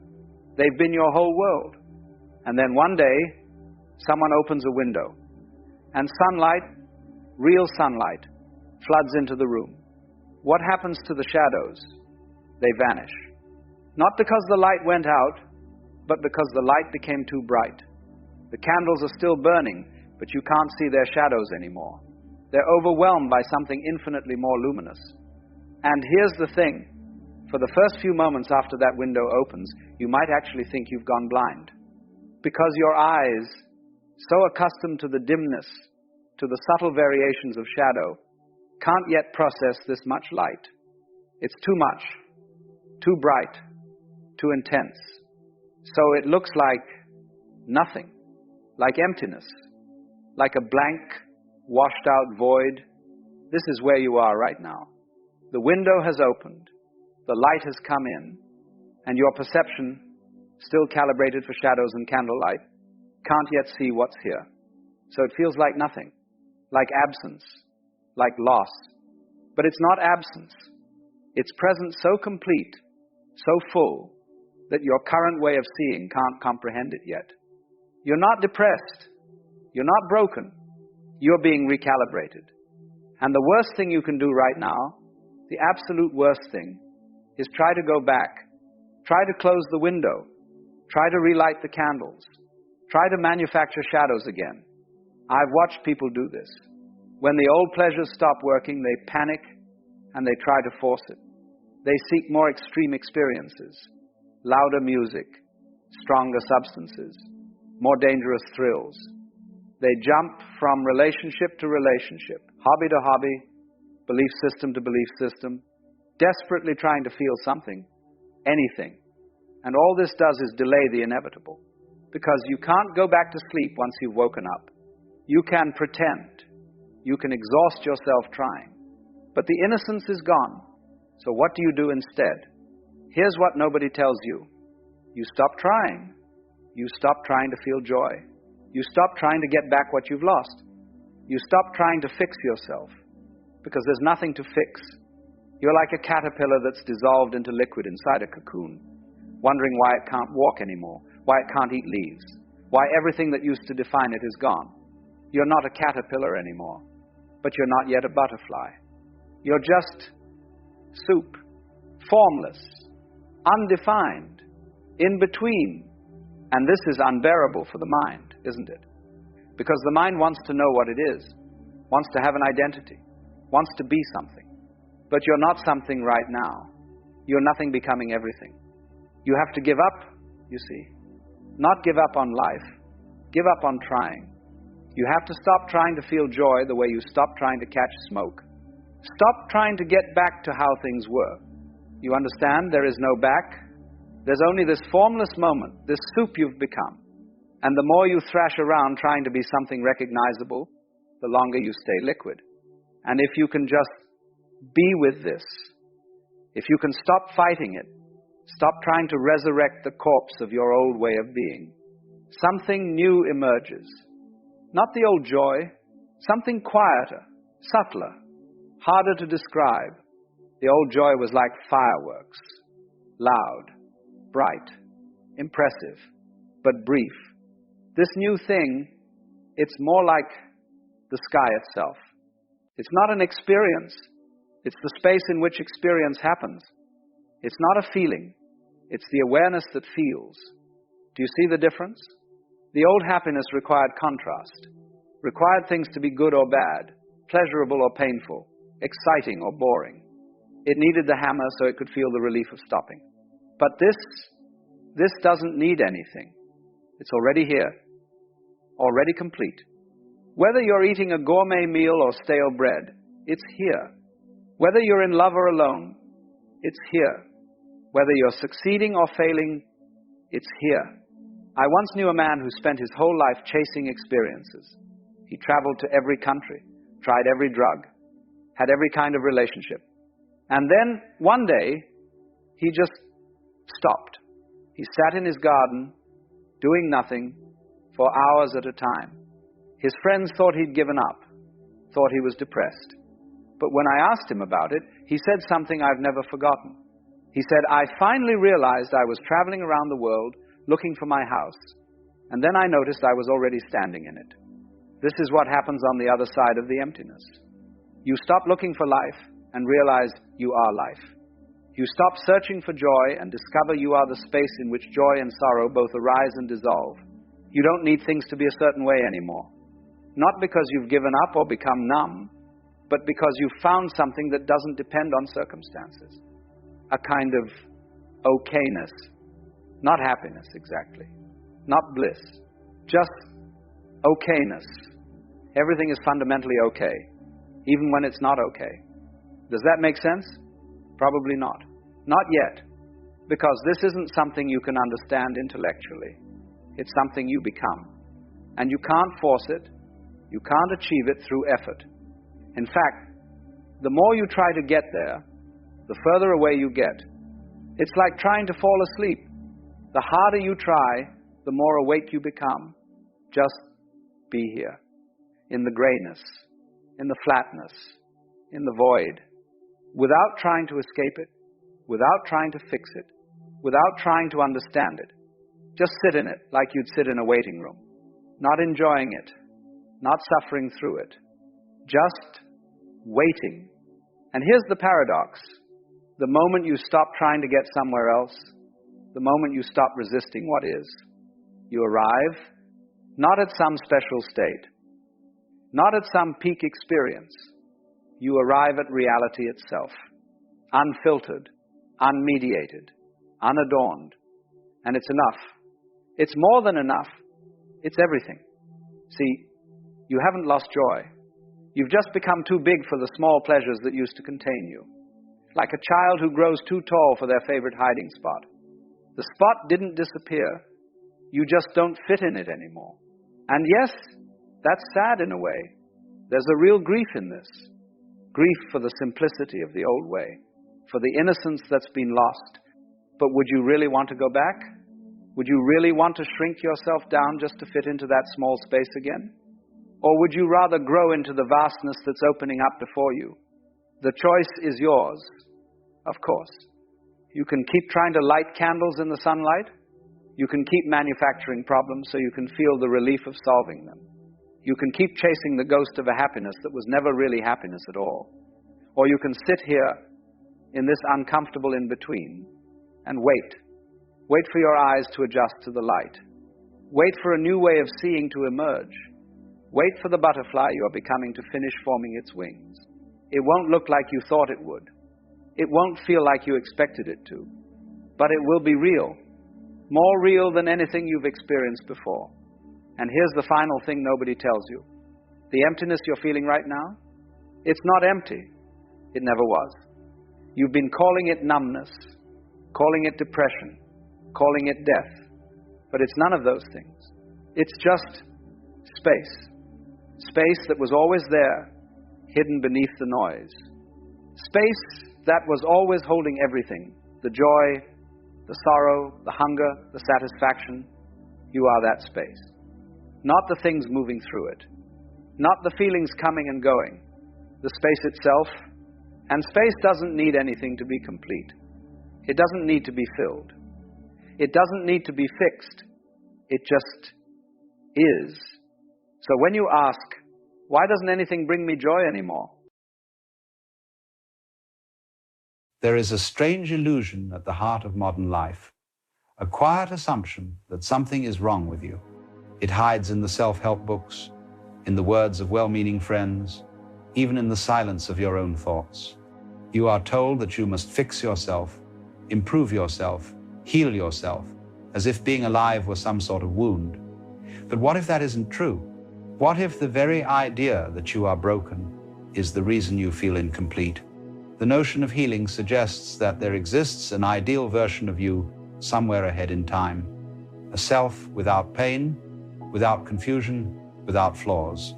You imagine that if you can just reach that person, then you'll finally be free. And so you set off on a long journey of correction, trying to repair what you believe life has damaged. But in chasing this image of perfection, you overlook the simple truth that there has never been anything fundamentally wrong with you to begin with. Think of a wave rising and falling in the ocean. At no point in its motion is it less ocean than before. Whether it crashes wildly on the rocks or stretches out gently across the shore, it remains exactly what it always was, the sea in temporary form. You are no different. Your confusion, your sadness, your longing, all of it is the motion of life expressing itself through you. There is nothing to fix because there was never a mistake. The pain you feel is not proof of brokenness, but proof of being alive. Healing, as the world describes it, often becomes a new kind of suffering. You start believing that every difficult emotion, every memory, every shadow must be scrubbed away before you can finally rest. You begin to measure your worth by how healed you appear to be. But the truth is, this endless self-repair keeps you trapped in the same cycle you are trying to escape. You keep searching for peace by rejecting the parts of yourself that need peace most. The mind is clever at disguising this pursuit. It calls it growth, progress, evolution, anything to avoid stillness. Yet the very nature of life is already movement. You don't need to make yourself flow. You only need to stop damming the river. What you call healing is often resistance in disguise, a subtle refusal to feel what is already asking to be felt. But feeling is the medicine. Awareness is the cure. Look closely at your moments of greatest pain. Beneath the surface, you'll see that pain only becomes unbearable when you begin to fight it. The wound itself is not the enemy. The resistance to it is. The moment you soften into what is even for a second, the weight begins to shift. The pain doesn't always vanish, but your relationship to it transforms. It ceases to define you. You begin to sense that what you are cannot be hurt by what you experience. You, the awareness, are untouched. Imagine a mirror reflecting everything before it: light, shadow, beauty, decay, yet remaining unchanged. The mirror does not heal the images it reflects. It doesn't cling to them or reject them. It simply holds them until they fade, and in doing so, it reveals its own unbroken nature. This is what you are, not the reflections, not the stories, not the scars. You are the space in which they come and go. We've been taught that healing is about becoming someone better, but real healing, if we can even call it that, is not about improvement. It's about seeing that nothing needed improvement in the first place. It's the realization that the self you thought was damaged was only ever a thought. The deeper self, the one that watches, the one that breathes you, has never been harmed. But the ego doesn't like this truth. It thrives on problems to solve. Without something to fix, it begins to lose its purpose. So it invents endless tasks: heal this, transcend that, awaken to something new. The more you chase completion, the more distant it feels, because the chaser and the chased are the same illusion. The very effort to become whole keeps you from recognizing that you already are. The paradox of awakening is that it doesn't happen through effort, but through surrender. It happens the moment you stop trying to become what you already are. This is why so many spiritual seekers spend years meditating, journaling, or retreating, only to discover that the peace they were looking for was always present, hidden beneath the noise of their own striving. You may remember moments in your life when this truth flashed through. Perhaps it was after heartbreak, or loss, or exhaustion, when all your attempts to control had failed, and for a brief instant, you simply gave up. In that surrender, there was peace, not because the pain was gone, but because the struggle was. The moment you stopped demanding that life be different, life revealed its own quiet perfection. This doesn't mean you will never suffer again. It means you stop turning suffering into identity. You stop calling yourself the wound. You allow feelings to rise and fall without believing they define who you are. The tears, the laughter, the confusion, all are waves passing through the same vastness. The ocean doesn't apologize for its storms. It knows they are part of its rhythm. If you can begin to see yourself in this way, you realize that the idea of healing was never about fixing yourself. It was life's way of guiding you back into wholeness, not through repair, but through remembrance. You begin to understand that even your mistakes were not detours, but doorways. Every broken thing was simply an opening to what was whole all along. You don't need to heal to be whole, because you have never been separate from the whole. The mind invented separation and then built an industry of healing to bridge the gap. But the gap was imaginary. The moment you see that, the chase ends. You realize that what you were trying to fix was a dream. When you rest in this awareness, healing happens naturally, but not in the way you imagined. You don't become perfect, you become real. You don't become pure, you become whole, which means nothing is left out. Your pain belongs, your joy belongs, even your confusion belongs. Wholeness is not the absence of fragmentation. It is the recognition that even fragmentation is part of the whole. The seed does not heal its shell by breaking it.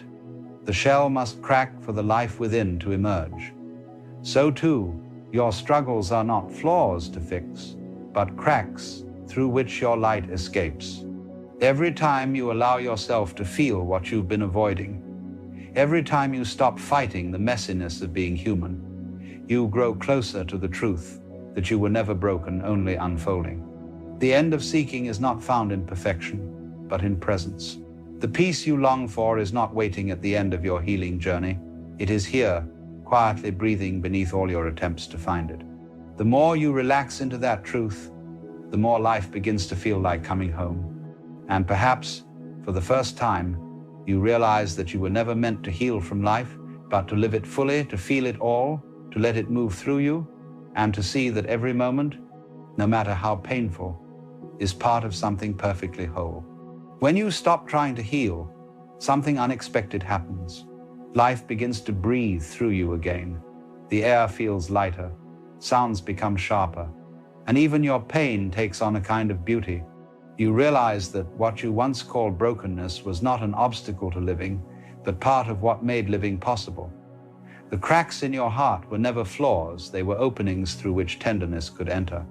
Without them, you would never have known compassion, or depth, or love. The irony is that the more you try to escape pain, the more it lingers. But when you stop running, when you sit quietly and allow yourself to feel exactly what is here, the pain begins to unfold into something else. It turns from a weight into warmth, from tension into tenderness. You realize it was never trying to hurt you. It was trying to speak to you. Every ache in your chest, every tear you've ever shed was life's way of saying, look here, pay attention. There's something sacred beneath this. Wholeness is not an achievement. It is the natural state of awareness before you divide it into categories, before you call one feeling good and another bad, one experience spiritual and another mundane. The moment you stop dividing, you see that all of it belongs. The sadness, the joy, the confusion, the clarity, they are all faces of the same mystery. To call one divine and the other human is to forget that both are made of the same light.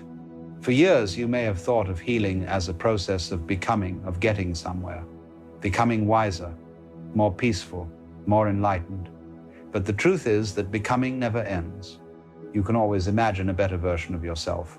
You can always picture a higher state, a deeper calm, a more spiritual you. And so you remain on the treadmill of transformation, chasing an image that keeps shifting just beyond your reach. Freedom begins when you see that you don't need to become anything at all. You can rest in what already is. This resting is not laziness. It is the greatest courage there is, the courage to stop striving in a world that worships progress. It is an act of rebellion against the noise that tells you that you are not enough. When you stop trying to be enough, you find that enoughness has been your nature all along.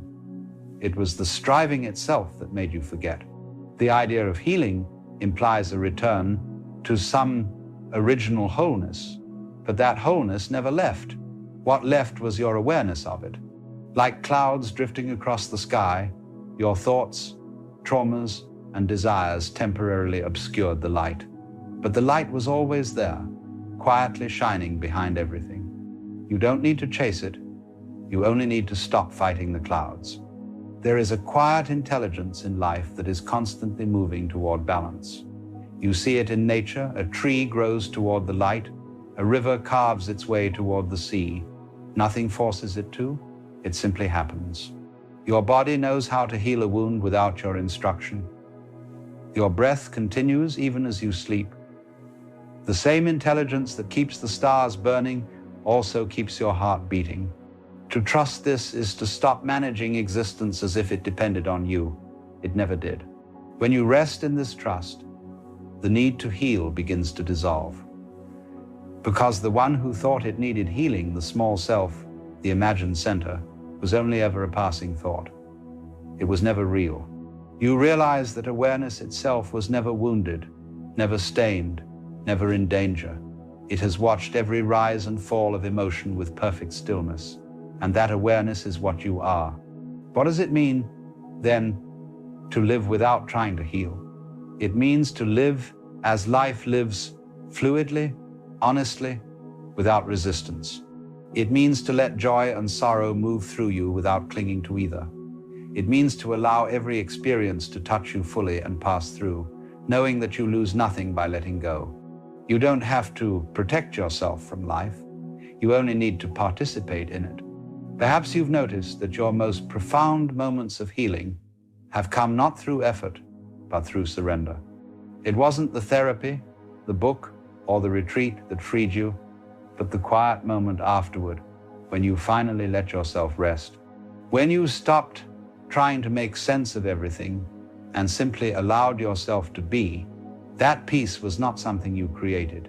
It was what remained when the struggle stopped. Real healing, if we must use the word, is not about repairing the past.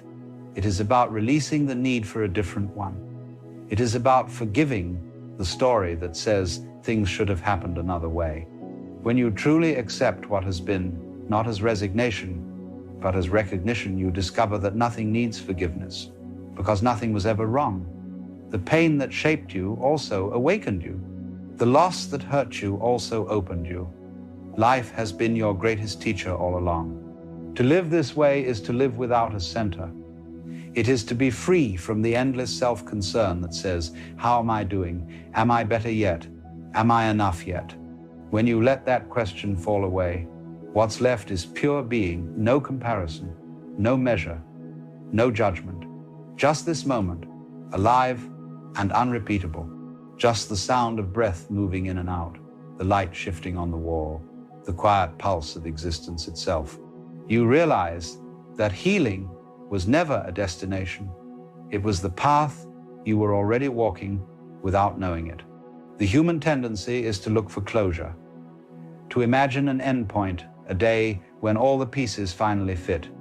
But life is not a puzzle to complete. It is an ocean, and you are its movement.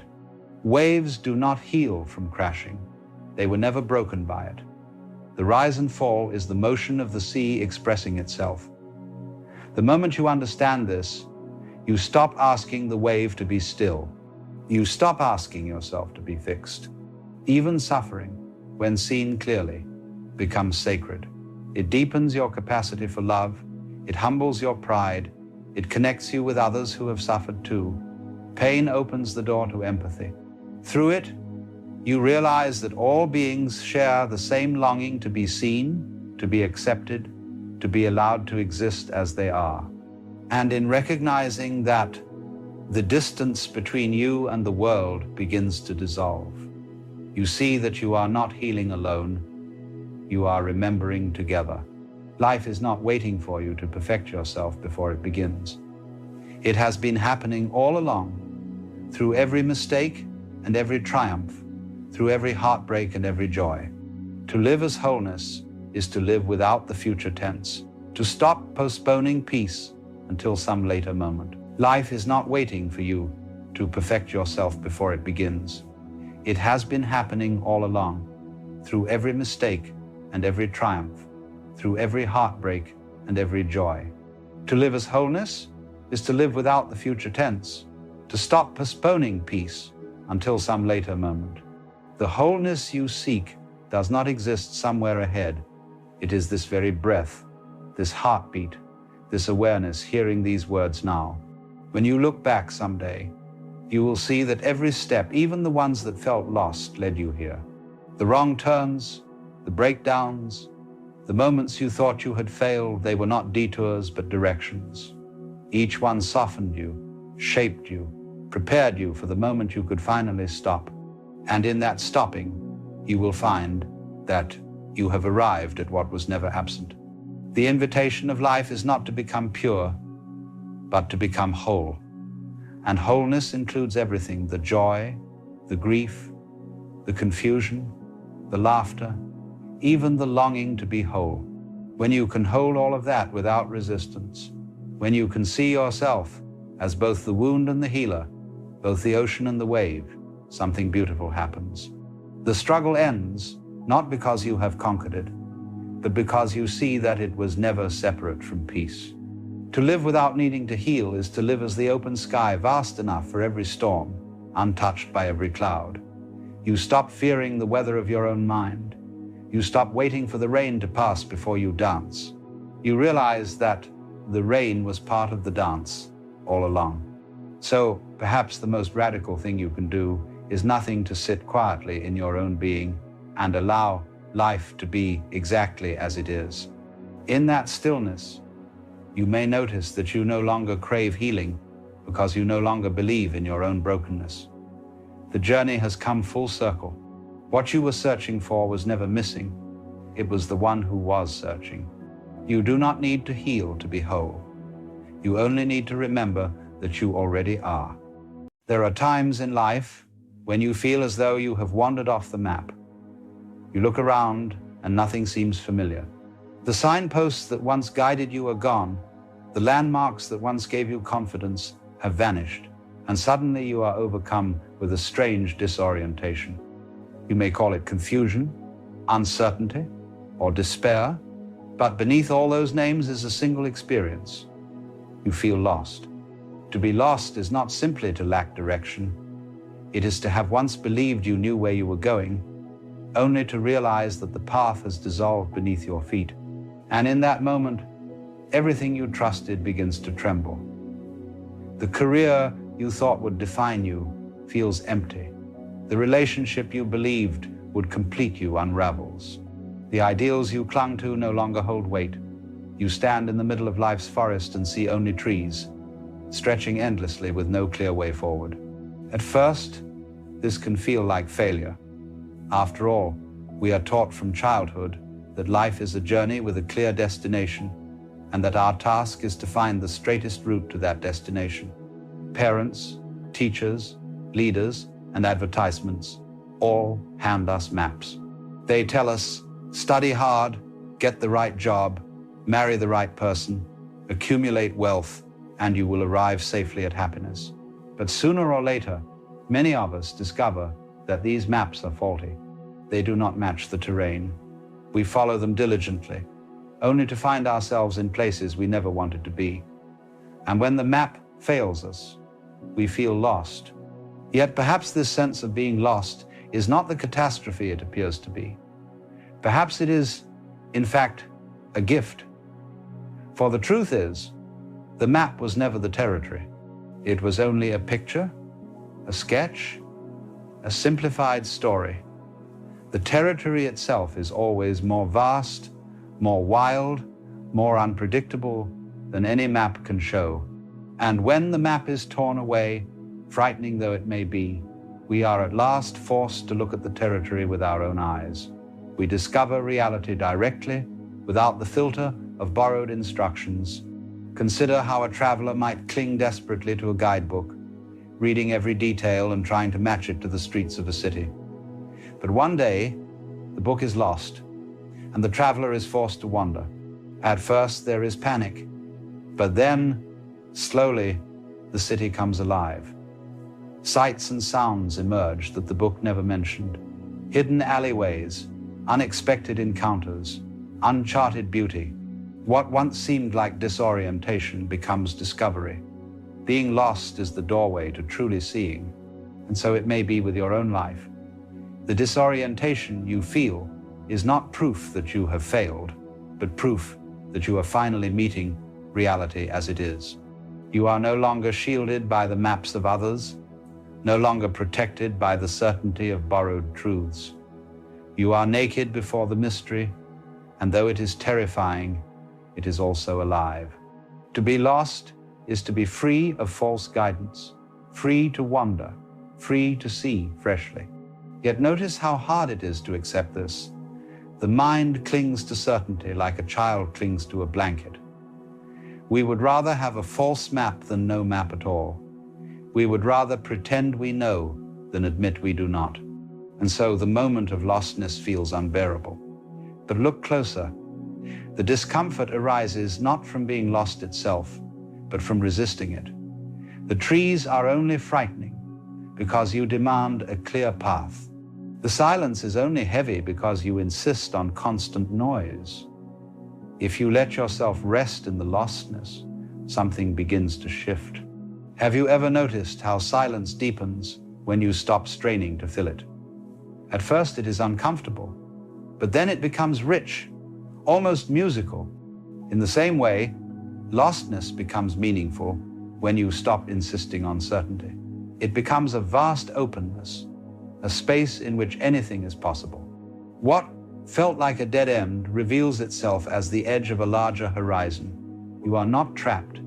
You are unmoored. And that is a very different thing. Think of a river. We often imagine it as having a single destination, flowing inevitably toward the sea. But along the way it meanders, branches, doubles back, floods and dries. If you stand on its banks at any given moment, you might say, this river is lost. It is wandering aimlessly. But from the larger view, it is simply the river being itself, finding its way through the land as it must. To be lost is only to be seen from too narrow a perspective. From the broader perspective, nothing is lost at all. So when you feel lost, what is really happening? You are awakening to the fact that life is not a straight road with a fixed destination. You are realizing that all the maps were temporary, that they could never contain the mystery of existence. And while this realization unsettles the mind, it liberates the heart, for then you no longer have to pretend. You no longer have to force yourself into paths that do not fit. You can allow yourself to wander, to question, to begin again. Lostness, then, is not the enemy of life. It is life breaking through the illusions you once clung to. It is reality reminding you that the point was never to arrive, but to move, to explore, to live. To be lost is to stand at the threshold of discovery, trembling perhaps, but also alive with possibility. And notice how, in those moments of disorientation, the smallest details become radiant. When the big picture collapses, the present moment comes to the foreground. You feel the air on your skin. You hear the rustle of leaves. You notice the rise and fall of your breath. The mind, stripped of its maps, returns to immediacy. And in that immediacy, you find a strange peace. For the present moment has no need for maps. It is complete in itself. In truth, you cannot be lost in the present. Lostness always refers to the future or the past. You say, I do not know where I am going, or I should not be where I am. But here, now, you are simply here. The ground supports you. The breath moves in and out. Life continues. To drop into the present is to see that lostness is only a thought, not a reality. And when that thought softens, what remains is not despair but wonder. So perhaps, rather than resisting lostness, you might welcome it. You might see it as an initiation, a necessary stage in awakening. For who has ever truly found themselves without first being lost? Who has ever discovered truth without first seeing the failure of illusion? The very word discover means to uncover, to remove what once covered over reality. Lostness removes the cover, and though the exposure is raw, it is also true. In the end, the feeling of being lost may be the most honest feeling of all, for it admits what is always the case, that we do not ultimately know where life is taking us. The certainty we cling to is a fragile construction. Lostness tears it away and reveals the vastness beyond. And in that vastness, you may find not the path you expected, but the path you needed. When the path disappears beneath your feet, when the signs no longer point the way, and when the horizon stretches endlessly in every direction, something remarkable begins to happen. You start to discover that being lost is not an obstacle to life, but part of its essence. For what does it mean to be found, if not to have first been lost? And what does it mean to have direction, if not to have wandered without one? To feel lost is to be placed at the heart of mystery, where life can no longer be reduced to neat explanations. The truth is, you were never truly in control of the journey. You imagined that you were choosing each step, plotting each destination, and charting each course. But look closely. Did you decide to be born? Did you choose your first breath, your first thought, your first desire? Life has been carrying you all along, flowing like a river that bends and turns without asking permission. To feel lost is simply to realize this, that the river does not always follow your map, but it always flows. always moves, always carries. And so, the moment of lostness is also the moment of truth. It is the place where the illusion of control begins to crack, where you see that you are not the little navigator steering through a dangerous sea, but the very sea itself, with all its waves and currents. The loss of certainty is the birth of freedom, for now you no longer need to force life to conform to your plans. You can begin to move with it, to surrender to its rhythm, to trust that it knows more than you ever could. This is what the ancient sages called wu wei, effortless action, flowing with the grain of things instead of against it. Imagine a dancer moving to music. The dancer does not plan each step in advance, nor does she fight the rhythm. She listens, responds, allows the body to be moved by the sound. In the same way, life invites you to dance with it. Lostness is the silence before the music begins, the pause that invites you to listen more deeply. And when you do, you may find yourself moving with a grace you did not know was possible.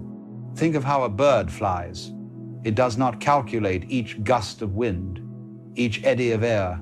It spreads its wings and trusts the sky to hold it. Or think of how a wave rises on the ocean. It does not know where it will crest, nor when it will fall, yet it belongs perfectly to the movement of the whole. To feel lost is to realize that you, too, are like the bird and the wave carried by something larger, included in a pattern beyond comprehension. You do not need to know the way, because the way is already unfolding through you. And here is the paradox. It is often when you stop searching desperately for direction that direction appears. Have you noticed how solutions come most easily when you stop trying to force them? How clarity arises not in the frenzy of thought, but in the quiet of letting go.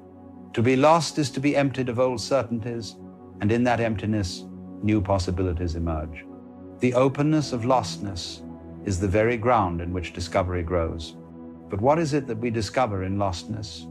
First, we discover that the self we thought we were, the one who must always know, always plan, always control, is not as solid as it seemed.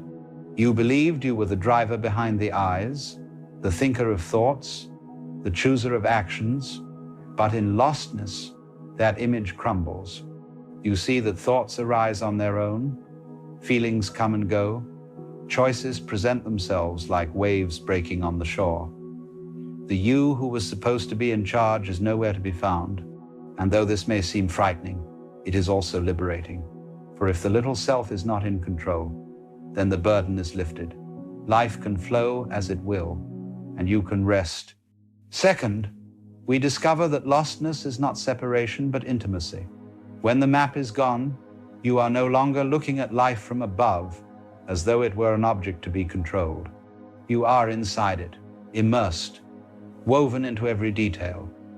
The rustle of leaves, the sound of rain, the rhythm of breath, all of it surrounds you, includes you, moves with you. Lostness dissolves the distance between you and the world. You realize you were never a separate traveler moving through a foreign land. You are the land itself, the path itself, the very movement of the journey. And third, we discover that lostness is not permanent. It is a season, like winter, cold, perhaps harsh, but also necessary. For in winter the ground rests, the trees shed their leaves, and what seems like death is preparation for spring. To be lost is to enter a season of dormancy, of waiting, of gestation. It is not the end, but the pause before renewal. And when spring comes, when new paths open, you may see that the lostness was not wasted. It was the soil from which new life grew. So rather than resisting lostness, we might honor it. We might see it as part of the great rhythm of existence, the ebb and flow of knowing and not knowing, of clarity and confusion, of direction and wandering. Just as day and night belong together, just as tide and trough are inseparable, so too do foundness and lostness belong to one another. Without lostness, foundness would have no meaning. Without confusion, clarity would not shine. This is why many traditions speak of the dark night of the soul a period of disorientation and emptiness that precedes awakening. It is not punishment, but preparation. It is the breaking open of the old so that the new can enter. And so when you feel lost, you may trust that something is ripening beneath the surface, something that will emerge in its own time. You do not need to force it any more than you can force a seed to sprout before it is ready. You need only wait, trust, and allow. And in that waiting, you may find a peace you did not expect. For when you no longer demand that life provide answers, you are free to rest in the questions themselves. To live without knowing is not a failure. It is a kind of faith, a willingness to let life unfold without clinging. And in that faith, you may find that you are never truly lost at all. You are always here, always part of the unfolding, always held in the great embrace of existence. Look around you now. Notice the space in which these words appear. Notice the sensations in your body, the rhythm of your breath, the subtle sounds in the room. In this immediacy, there is no lostness. There is only presence. The feeling of being lost arises only when the mind insists on a map, on a certainty about the future. But here, now, there is nothing missing. The ground holds you. The breath moves. Awareness shines. In this presence, the idea of being lost dissolves, and what remains is wholeness. And so, when you feel lost, remember this: it is not a mistake. It is not proof that you are broken or that you have failed. It is life guiding you away from false maps, away from borrowed truths, toward the discovery of something deeper. Lostness is not the absence of path, but the opening to a greater path, one that cannot be charted in advance, but only walked moment by moment. You are not lost. You are the universe playing at being lost, so that it may discover itself anew. You are the wave that rises, not knowing where it will fall, the bird that soars without a fixed destination, the traveler who finds beauty only when the guidebook is forgotten. You are the dance itself, and the music, and the silence between the notes. And when you see this, when you feel it, not just as an idea, but as a lived reality, then lostness becomes something altogether different. It becomes freedom, intimacy, and trust. You no longer cling to certainty, for you see that certainty was never real. You no longer fear confusion, for you see that confusion is part of the dance. You no longer resist lostness, for you see that lostness is the doorway to being found. So let yourself be lost. Let yourself wonder, question, doubt, and stumble. For in that very wandering, life is carrying you. In that very doubt, truth is ripening. In that very stumbling, the path is appearing. And in the end, you may discover that you were never lost at all, but always exactly where you needed to be. From the moment we wake in the morning until the moment we drift into sleep, there is a constant stream of words, images, judgments, and memories passing through the mind. It is like an endless conversation that never stops a commentary on everything you do, everything you see, everything you remember, and everything you fear. And because it never stops, you begin to assume it must be you. After all, who else could it be? These are your thoughts, your worries, your plans, your stories. And so you equate yourself with this voice, believing that your entire identity is made up of what passes through the mind. But here is the problem. If you are your thoughts, why do you so often feel trapped by them? Why do your thoughts so often torment you, contradict you, sabotage you? Why do they seem to arrive uninvited, staying long after you wish they would go? Have you noticed how thoughts behave like guests who refuse to leave? You invite one in perhaps a simple memory or a plan for tomorrow, and suddenly it has brought all its friends. Before you know it, you are hosting an entire party you never agreed to. Worries about money, arguments you've had, fantasies of revenge, daydreams of success. They chatter endlessly. refusing to leave the room. And because you mistake yourself for this party of thoughts, you begin to feel helpless. You think, this is who I am, a confused, anxious, restless mind. But is that true? Let us play a little game of attention. Close your eyes and listen to your thoughts. Watch them appear. Some are memories, some are images, some are just stray words. Now ask yourself, if you are your thoughts, then who is watching them? Notice there is an awareness that sees the thought come and go. That awareness is not the thought itself. It is like the sky in which the clouds drift. And this realization is deeply unsettling to the ego, because it means you are not what you always thought you were. You are not the voice in your head. You are the silence in which the voice appears. But for most of us, this confusion persists for our entire lives. We live identified with our thoughts. We cling to every idea, every belief, every worry, as though it were who we are. So when your mind says, you are worthless, you believe it. When it says, you will never succeed, you collapse into despair. When it says, you must be perfect, you live under impossible pressure. And yet, if you really were your thoughts, you would control them. You would simply choose better ones. But you cannot. The thoughts come and go, uninvited, like the wind. This is the problem of mistaking thoughts for self. You end up living like a puppet, jerked around by whatever idea happens to pass through the mind. Think of how exhausting it is to live this way. You lie awake at night, your mind racing, you replay conversations from the day, you imagine disasters that never happen, you judge yourself mercilessly for mistakes that only you remember. The result is suffering, anxiety, restlessness, a constant dissatisfaction. And because you believe these thoughts are you cannot escape. You think, this is just who I am. But what if it isn't? Imagine a radio left on in the background, playing all day. Sometimes it plays beautiful music. Sometimes it plays commercials you despise. Sometimes it interrupts with static or bad news. And yet, you would never mistake yourself for the radio. You simply hear it.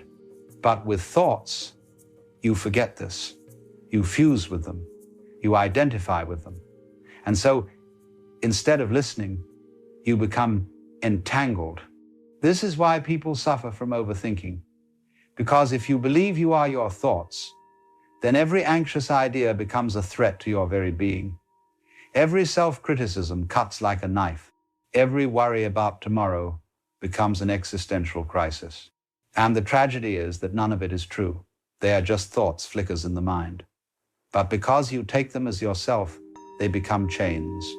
Consider the paradox. If you are your thoughts, then who is the one hearing them? Who is the one aware of the endless chatter? Clearly, you are not the thought itself, but the witness behind it.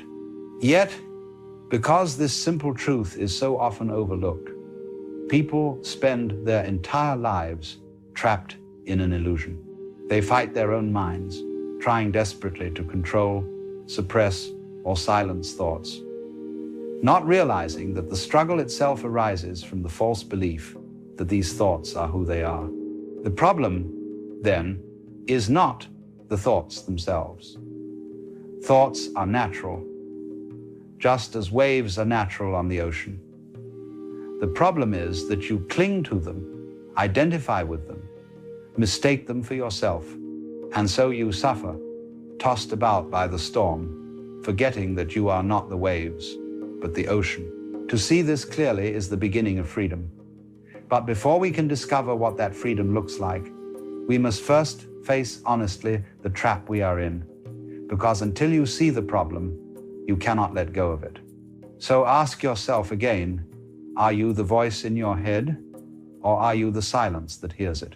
If the problem is mistaking yourself for your thoughts, then the resolution is seeing clearly that you are not them. And when you see this, something extraordinary happens. You discover a freedom that has always been there, hidden in plain sight. Let us return to the image of the sky and the clouds. Thoughts are like clouds, drifting, changing, forming shapes, breaking apart. Some are dark and heavy, some are light and beautiful. But the sky is never harmed by the clouds. It holds them, but it is not them. In the same way, you are not the thoughts that pass through your mind. You are the vast awareness in which they arise. And when you realize this, a profound shift occurs. You stop clinging to every passing thought as though it were life or death. You stop believing that the chatter in your head defines who you are. You begin to watch thoughts the way you might watch the wind rustle through the trees, present, but not binding. Notice this in practice. A thought arises, I am not good enough. Before, you would take it seriously, feel wounded by it, identify with it. Now, you simply notice, there is the thought that I am not good enough. And just like that, it begins to lose its power. The thought has not disappeared, but your identification with it has. And that makes all the difference. This is what the Buddhists call non-attachment. Not the suppression of thoughts, not the denial of them, but the refusal to confuse them with who you are. When you see a thought simply as a thought, you are free. It may still pass through, but it no longer commands you. And so, life becomes lighter. The anxious voice is still there, but it is only a voice. The self-critical story still arises, but it is only a story. You no longer fight with your own mind, because you no longer mistake it for yourself. Think of the relief this brings. The relief of no longer believing every worry, no longer collapsing under every judgment, no longer being tormented by every story your mind tells. Instead, you can smile at it, as you might smile at a child's imagination, vivid, dramatic, sometimes frightening, but ultimately harmless. Alan Watts often pointed out that you cannot get rid of your thoughts any more than you can smooth out the surface of the sea. The more you try, the more turbulent it becomes. So the secret is not to fight them, but to let them be, to let them come and go like waves, without needing to control them. For you are not the waves, you are the sea itself. And here is where life becomes miraculous. Because when you stop clinging to thoughts, you begin to experience moments of stillness. You notice the silence between thoughts. You realize that the mind is not a constant stream, but a series of flickers with gaps of awareness in between. And in those gaps, you discover something deeper than thought, presence itself. Presence is not something you think about. It is not a concept. It is the felt reality of being here and now. It is the taste of food, the warmth of the sun, the sound of laughter. It is life directly experienced before the mind comments on it. When you are no longer entangled in thoughts, you can finally experience life as it island. This is why your thoughts are not you. Because the you that is truly alive is not the commentary, but the awareness that hears it. And when you rest in that awareness, life opens up. Think of how this changes even the simplest things. Eating becomes an act of presence, not a distracted rush. Walking becomes a dance, not just a way of getting somewhere. Conversations become listening and sharing, not just waiting for your turn to speak. Life becomes richer because you are no longer lost in the endless chatter of the mind. Now, this does not mean thoughts disappear. They still come, they still go, but you no longer cling to them. You no longer build your identity out of them. And so you live in a freedom that is untouched by the storm. It is like learning to surf. At first, you are tossed around by every wave. You're frightened, overwhelmed, exhausted. But once you learn to balance, the waves are no longer a threat. They become the very medium of your joy. Thoughts are like that. When you are identified with them, they drown you. When you see them as passing waves, they become the rhythm of your play. And perhaps the most beautiful realization is this: the awareness behind thought is already free, already whole, already untouched. You do not need to create it. You only need to notice it. When a thought comes, you notice. When it goes, you notice. And in that noticing, you discover the vastness that was always there. So the invitation is simple. Stop trying to control your thoughts.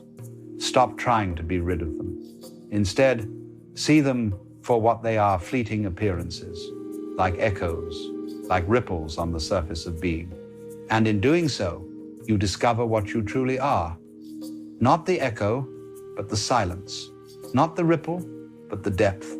Not the thought, but the awareness in which all thoughts arise and dissolve. This is the liberation. This is why your thoughts are not you, because you are something far greater, the space in which the whole dance of thought, feeling, and life unfolds. And when you realize this, you are free. Isn't it curious? The more you give yourself away, the less you are truly seen. If the sun never set, we would cease to notice its light. If a bird sang without pause, its song would dissolve into noise. But the moment you step back, the moment you withdraw into silence, suddenly your presence takes on weight. People feel the shape of your absence, and in that very emptiness, you are valued again. This is one of life's delicious paradoxes. What is constant becomes invisible, what is scarce becomes precious. I don't mean trickery, nor the silly business of playing hard to get. That is just another mask. What I mean is the art of honoring your own presence, of moving with the same rhythm you find in the tides, in the waxing and waning of the moon. For even nature does not give itself all at once, nor all the time. Whatever is constant and without limit soon feels ordinary. Its gift lies not in burning without end, but in the rhythm of rising and falling, appearing and disappearing. If the sun never set, we would soon grow weary of its light and long for shadow. So it is with you. Your presence has power because it comes and goes like the tides that advance and recede, like love that breathes in closeness and in distance. Respect is born not from endless exposure, but from the spaces in between. Have you noticed how quickly generosity turns into expectation? The one who always says yes is soon taken for granted, while the one who withholds at times is cherished when they appear. It is not about virtue, but about balance. To step back is to remember your humanity. You are not a machine, but a rhythm, like the sea that ebbs and flows, like the moon that waxes and wanes. For life itself is not a straight line, but a dance of presence and absence. Isn't it strange? The moment you cease to be forever at hand, the relationship takes on new life. For when you are not always there, people no longer treat you as furniture in the room, but as a presence to be encountered. They lean closer. They listen. They treasure the passing moment. Even your silence, even your absence begins to speak. We only notice the sweetness of water when it grows scarce. When it gushes everywhere, it is wasted and ignored. But when it is drawn from a deep well, each sip is savored. So it is with your presence. If you flood the world with yourself, you wash away your value. But when you come and go like the tide, your presence refreshes like cool water in the desert. From childhood, we are taught to smile, to nod, to say yes, mistaking obedience for affection and availability for love.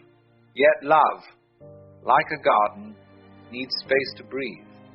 Too much rain drowns it, too much sun withers it. It flourishes in rhythm, not excess. Absence is not emptiness, but the interval that gives shape. Just as music is made not only of notes, but of the silence between them, so too love ripens in the dance of nearness and distance. Without the pauses, all dissolves into noise. Life is like a melody. And so if you never step back, never say no, you too become noise. Seen but not noticed, heard but not listened to. Value lies in the interval, the well-placed absence. This is not neglect, but rhythm. The tree does not bear fruit in every season. Fire does not burn forever. It must die down so it can be kindled again. Even breath itself depends on exhaling as well as inhaling. Why imagine you must give without rest?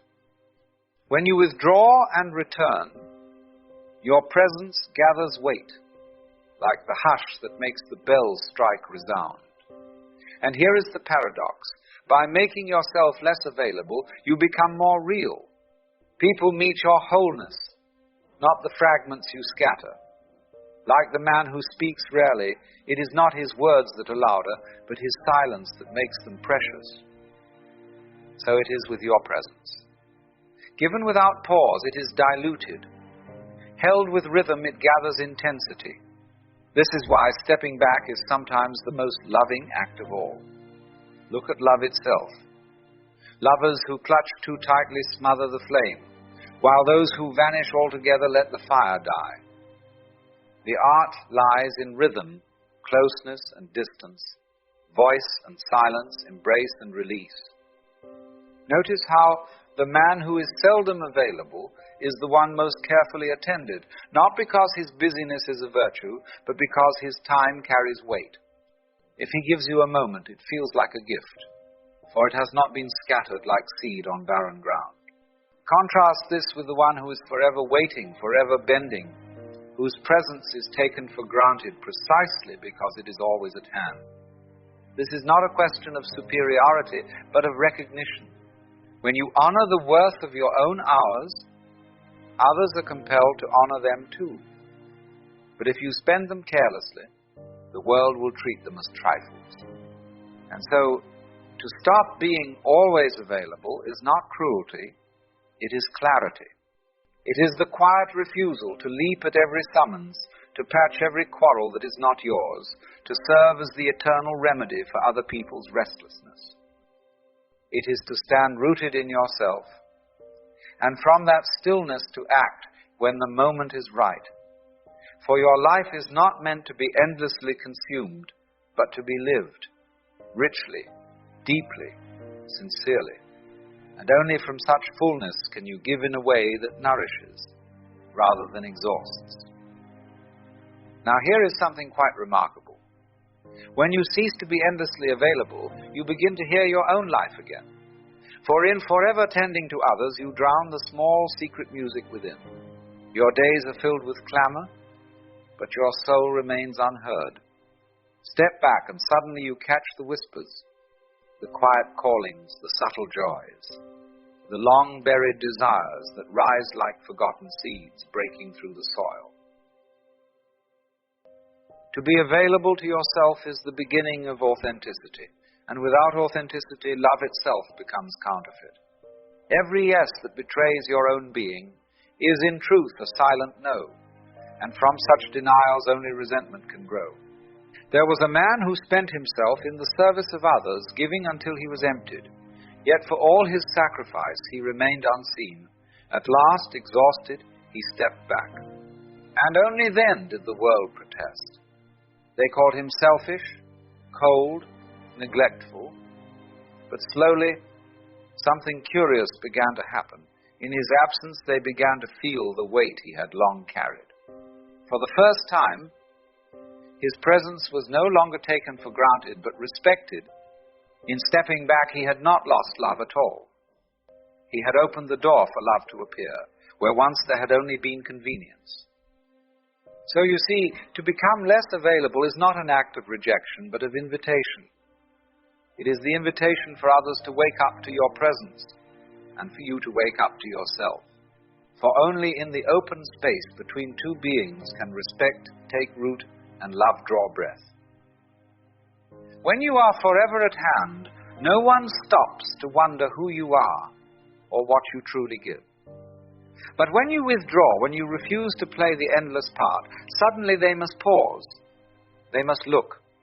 And in that moment of seeing, the whole pattern begins to shift. Why, then, is this so hard? Because we are frightened. We imagine that a single no will banish love. We fear that if we step aside, we shall be forgotten. We tremble that if we honor our own worth, others will not. But ask yourself, if someone values you only so long as you are endlessly at their disposal, is that love, or is it merely convenience? Much of our suffering, you see, is not caused by what others do to us, but by what we permit. Out of fear of displeasing, we stretch ourselves thin, we give beyond our means, we say yes when the heart cries no, and then we cloak this self-betrayal under the name of kindness. But it is no kindness to betray yourself. To give what you do not have is like offering an empty bowl. True kindness flows only from fullness, and fullness requires form.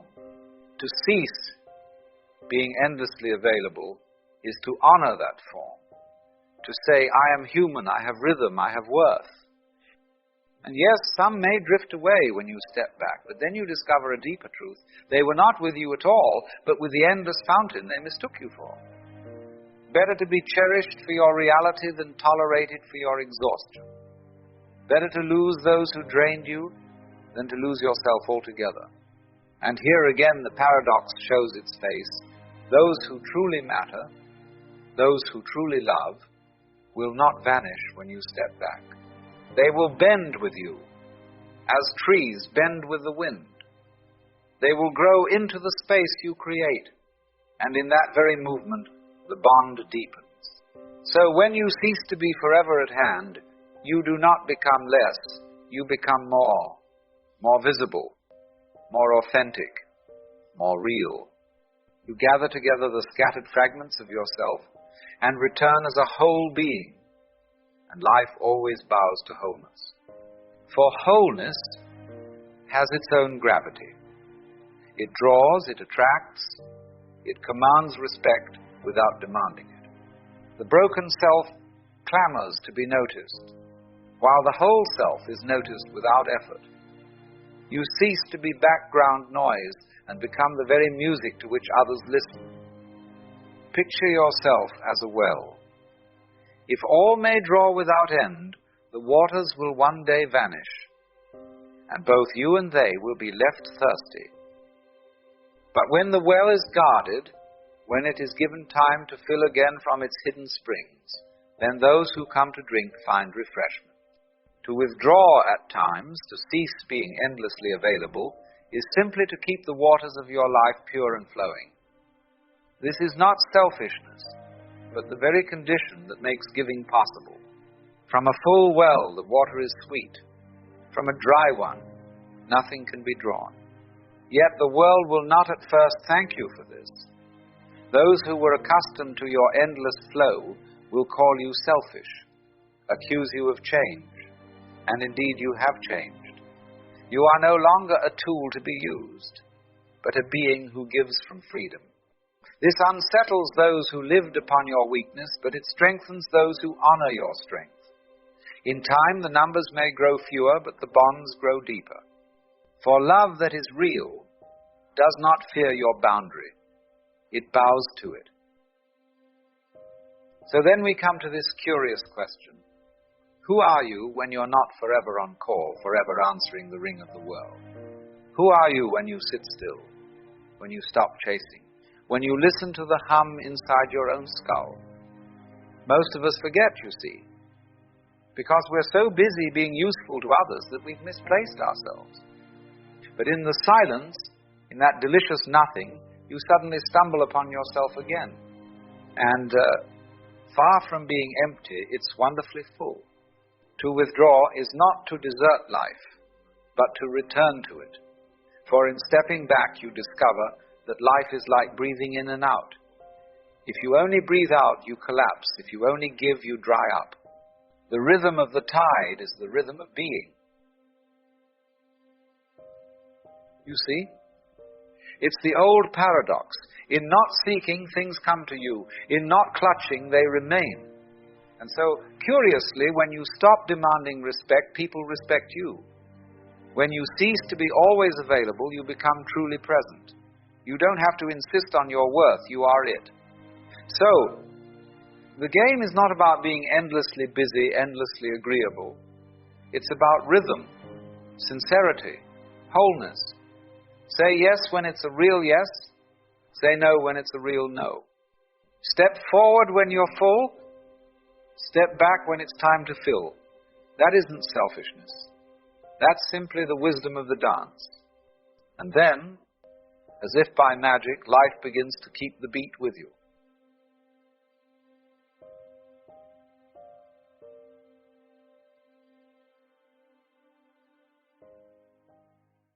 Have you ever dreamed of one day standing firm like a rock in the middle of a waterfall, indifferent to criticism, unafraid of being abandoned, unshaken by the invisible cuts that others leave behind, unintentionally or deliberately?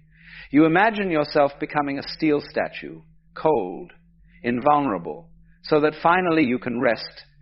Let go of the burden of always having to be okay, always strong, always maintaining the perfect image that even you have grown tired of building. But pause for a second. Listen to this, not as empty advice, but as a whisper from the very darkness you're trying to avoid. The more you try to escape pain, the tighter it clings to you. The higher you build your walls, the more you become a prisoner in your own fortress. The more you pretend I'm fine, the more pain seeps through every crack, gnawing at you from within until you're exhausted yet still forcing a smile. This isn't a lecture on weakness. This is a call to courage.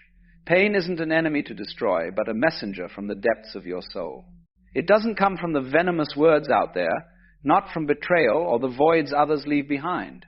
It only truly stabs you when it touches an old wound, the story you keep replaying in your head, the fear of abandonment, the belief that if I'm good enough, strong enough, lovable enough, no one will hurt me again.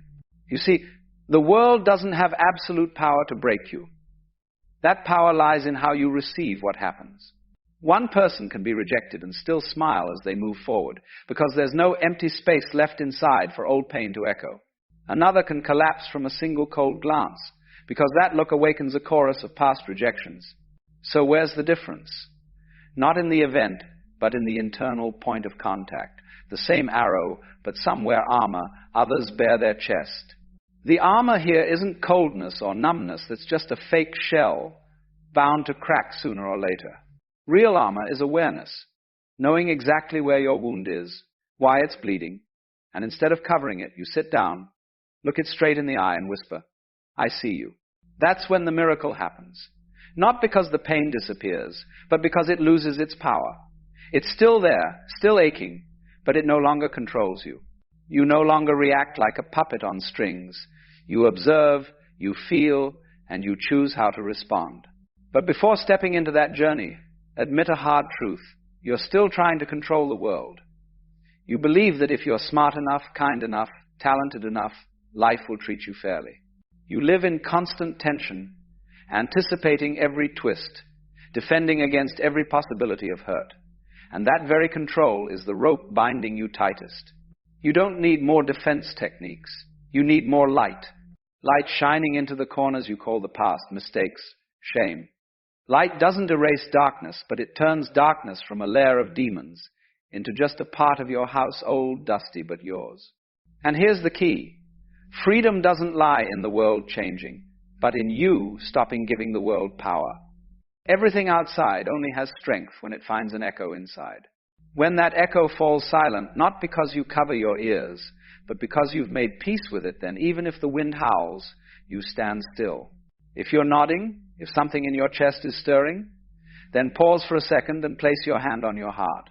Feel the beat. That's the reminder. You're still alive, still have the chance to go deeper. The next part will take you down one more level, where automatic reactions, sudden anger, wordless sadness, all have origins. They're not random. They're letters from the forgotten part of you.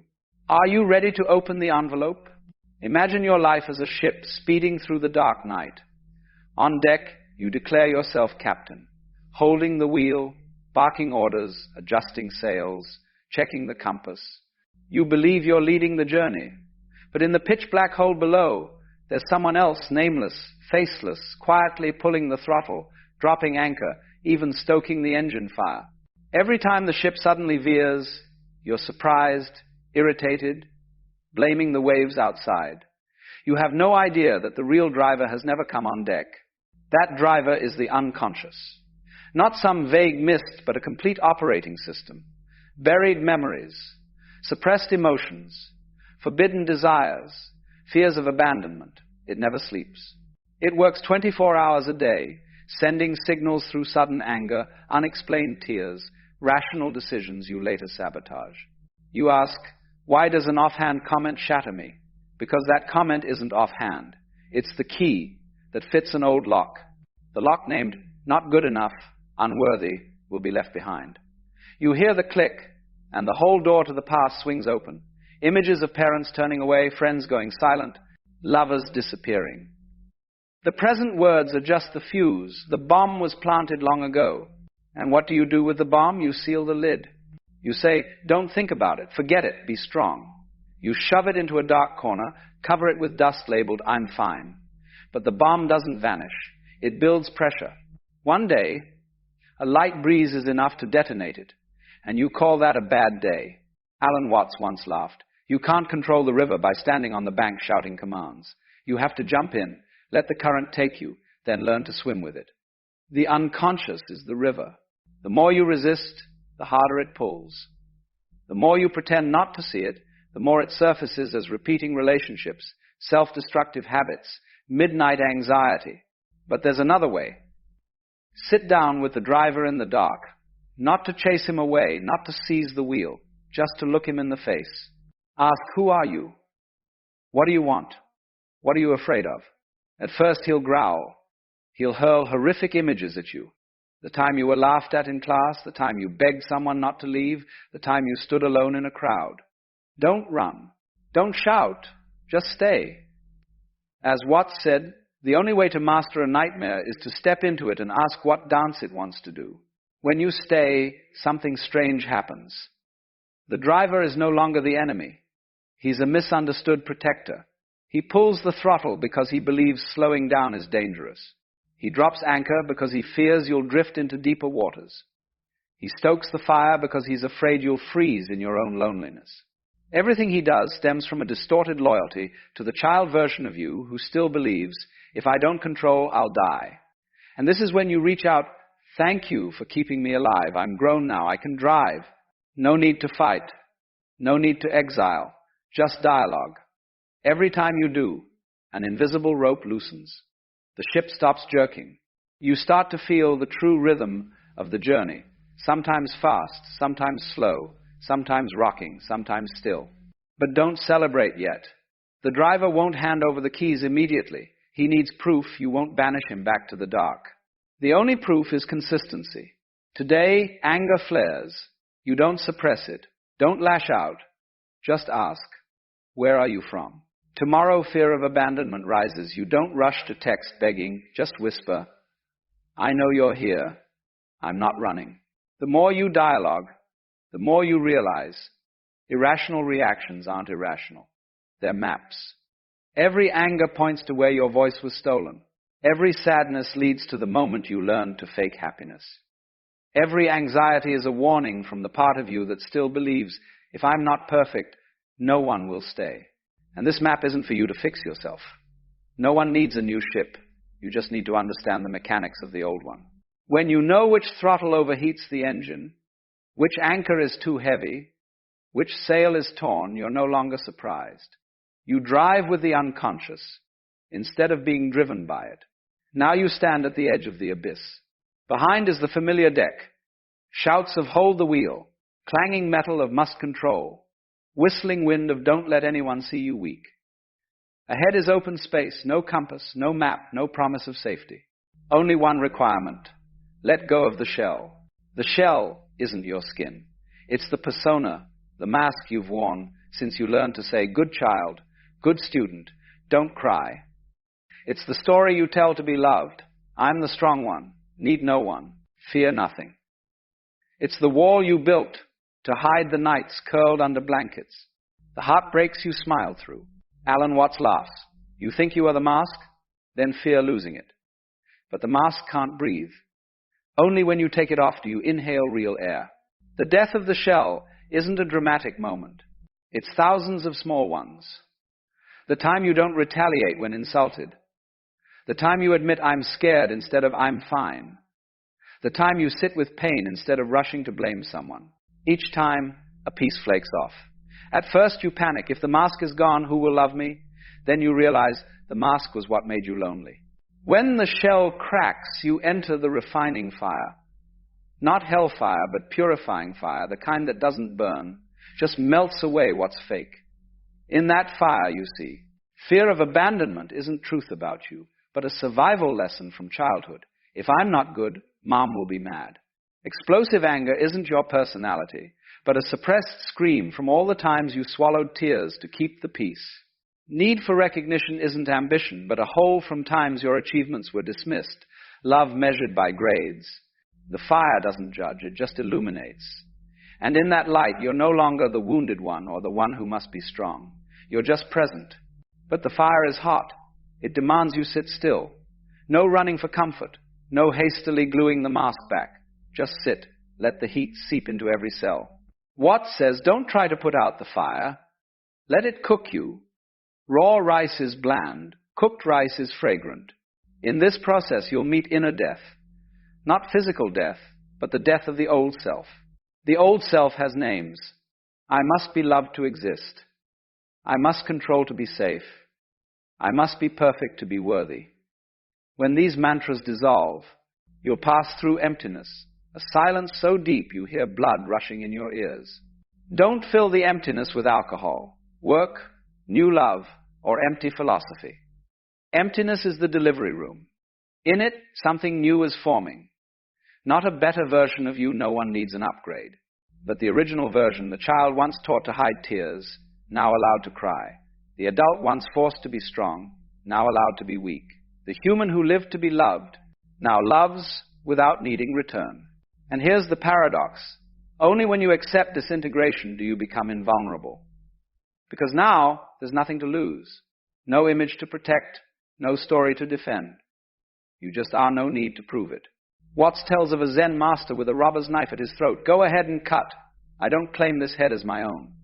The robber trembles and flees, not from fear of death, but because there was no place to strike. The next part will take you out of the fire, into the dawn, after the long night, where you no longer need armor, because you are the armor, where pain still comes, but no longer leads you astray, where you live from the center, not the surface. You've walked through the fire. The ashes are still warm under your feet, but the air has changed. No more stinging smoke, just the scent of damp earth after rain.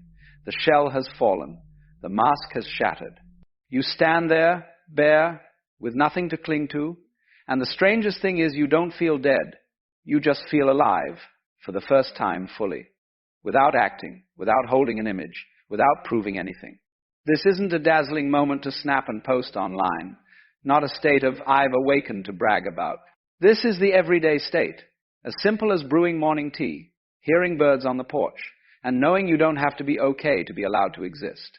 Alan Watts once said, when you realize there's no one to become, that's when you truly start living. Living from the center means when criticism flies at you, you hear it, feel a slight sting in your chest, but the sting doesn't swell into a storm. You know, this is an old scar being touched.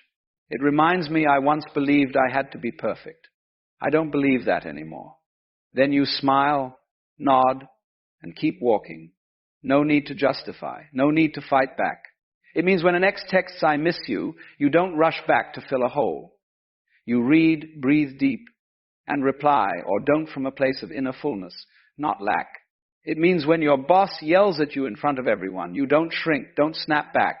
You just look at the boss's anger, look at your fear of being belittled, and choose a response without losing yourself. You still feel pain, don't misunderstand. Dawn doesn't erase night.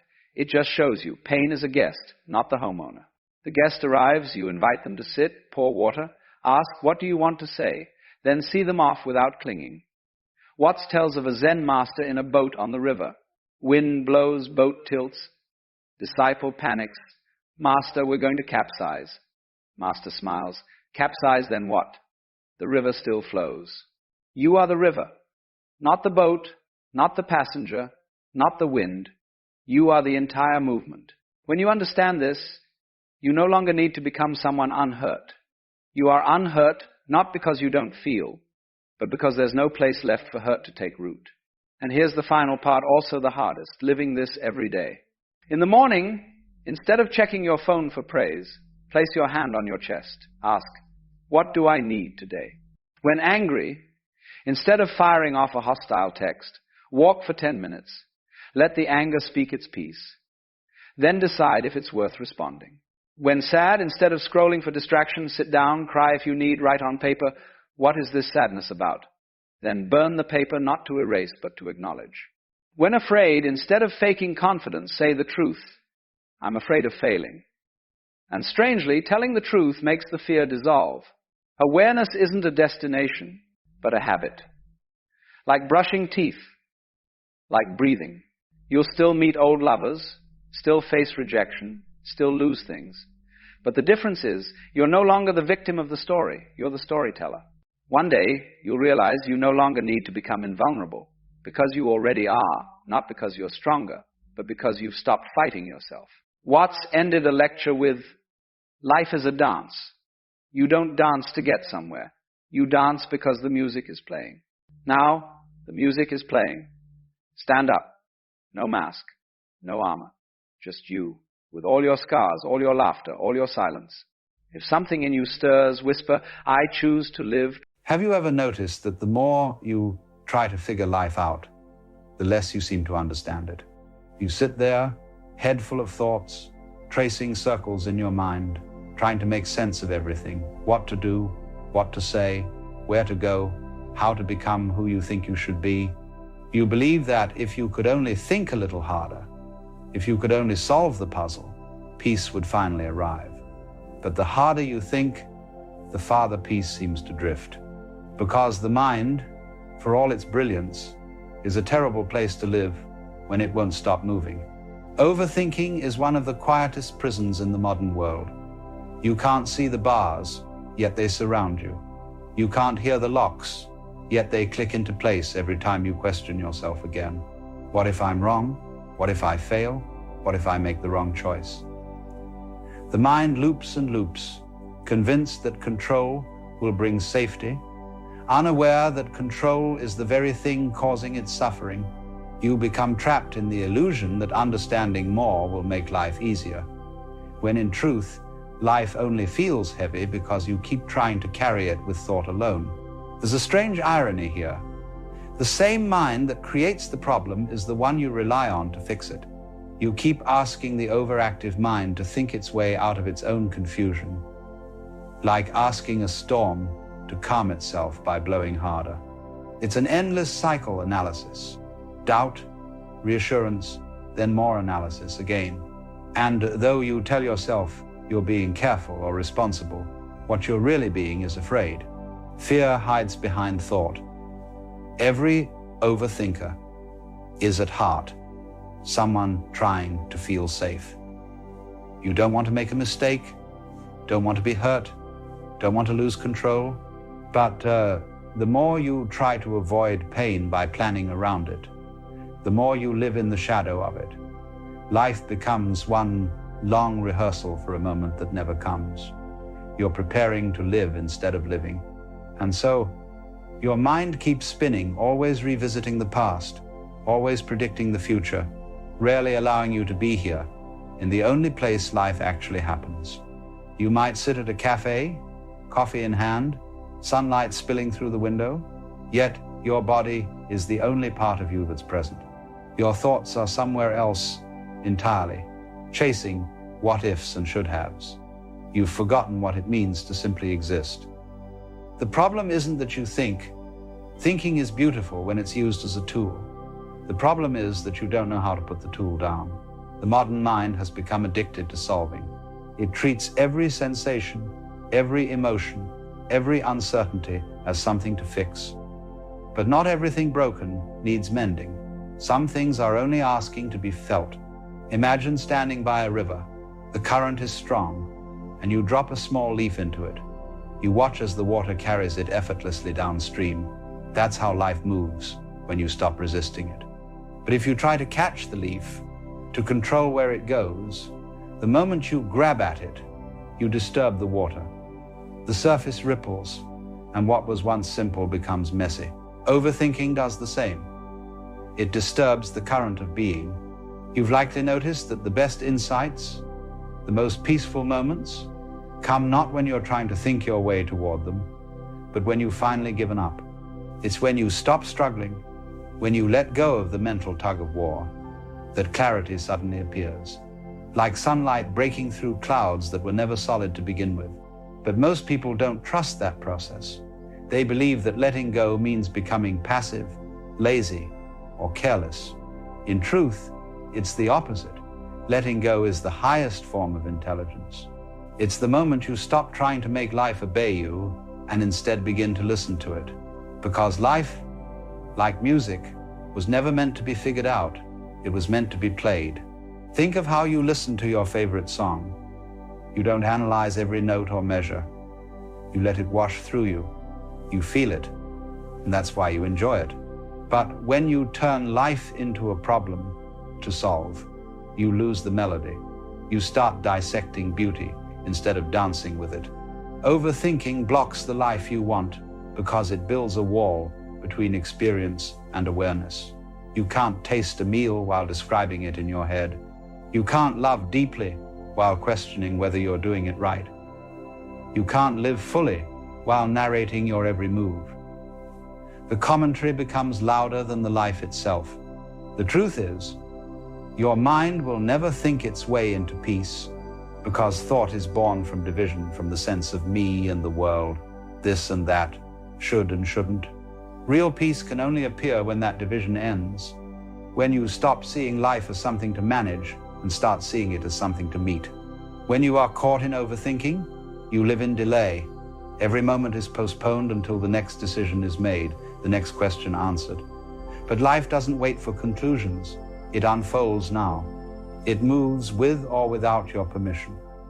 You can spend your entire life preparing for it and never actually meet it. Some people spend years waiting to start, waiting until they feel ready, confident, healed, certain. But readiness never arrives in the way they imagine. Certainty is not the gate to life. It is the grave of possibility. The more you demand to know before acting, the smaller your world becomes. To live freely, you must be willing to not know.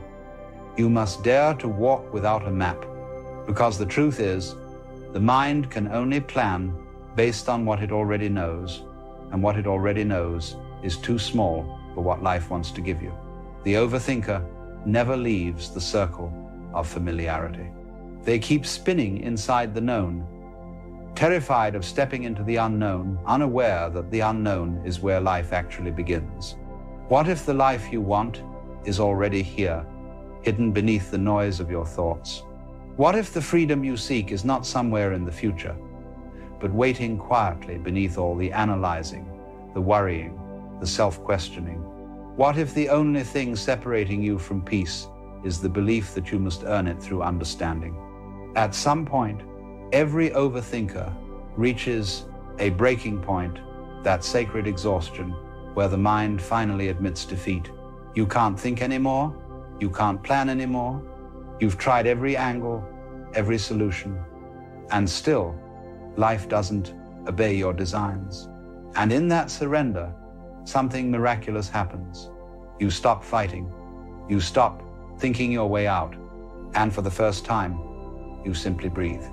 In that breath, the fog begins to lift. You realize that the peace you were chasing wasn't hidden in answers. It was hidden in stillness. The answers were never the destination. They were the distraction.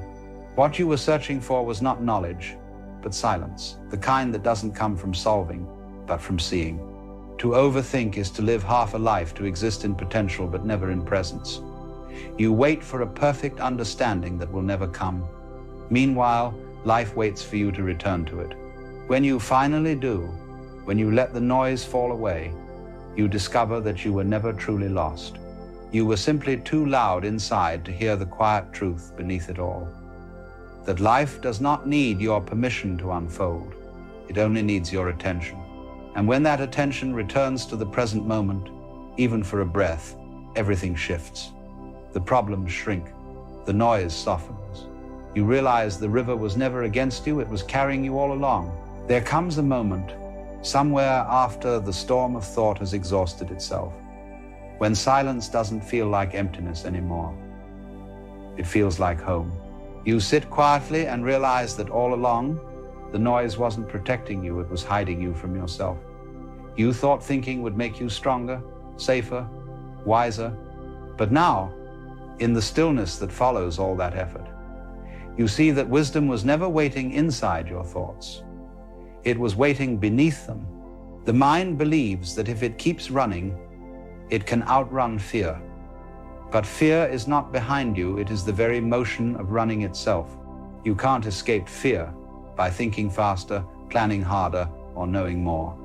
The more you run from uncertainty, the more it defines you. True peace begins when you stop trying to outrun life and instead allow it to catch up with you. Overthinking is a symptom of mistrust. You don't trust life to unfold without your supervision, so you hover over it like a nervous parent, constantly correcting, anticipating, preparing.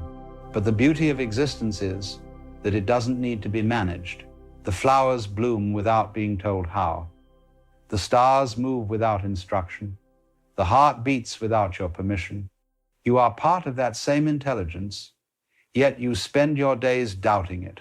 You might say, if I stop thinking, I'll make mistakes. But mistakes are part of the dance. They are not interruptions, they are steps. Every so-called mistake you've ever made was life moving you towards something you couldn't yet see. If you look closely, you'll notice that some of your most painful wrong turns became the very paths that revealed your strength.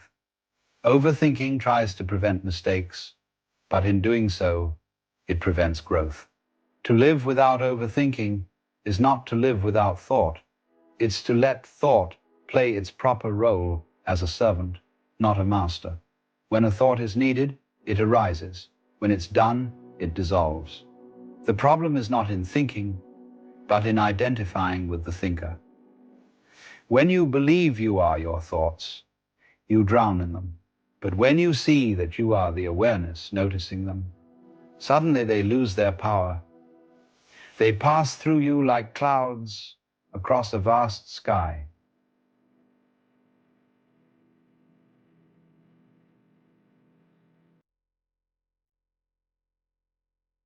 To rest in that awareness is to see thoughts for what they are, temporary movements in something much larger, much quieter, much freer than the mind. Once you begin to live from that space, life stops feeling like a problem to be solved and starts feeling like an experience to be lived. You no longer wake up with the need to control every outcome. You start to notice the subtle rhythm that runs beneath everything, the way events unfold, the way timing seems to align when you stop forcing it. It's as if life had been waiting for you to stop interfering. This is where real intelligence begins. Not the kind measured by speed or logic, but by depth, by the ability to listen. The universe is always speaking, but most people can't hear it over the noise of their own analysis. When you quiet down, the guidance you were searching for begins to emerge naturally, not as a voice from above, but as intuition, a quiet knowing that moves through you like wind through leaves. You don't have to think your way into it. You simply allow it. You trust that life, like breath, knows what it's doing. You inhale, you exhale, and everything takes care of itself. Overthinking says, I must make life happen. Awareness whispers, life is already happening. And the difference between those two is the difference between struggle and flow. There's a certain magic in surrendering to that flow. You start noticing how everything connects, how every person you meet, every obstacle you face, every moment of doubt or delay fits into a larger tapestry that the mind could never have designed. Overthinking reduces life to fragments. Awareness restores it to wholeness. You begin to see that nothing was ever missing. The job you didn't get, the person who left, the opportunity that slipped away, they weren't mistakes. They were movements in a pattern too vast to grasp from where you stand. Overthinking tries to flatten that mystery into a straight line. But life is a circle. Everything returns in its own form, in its own time.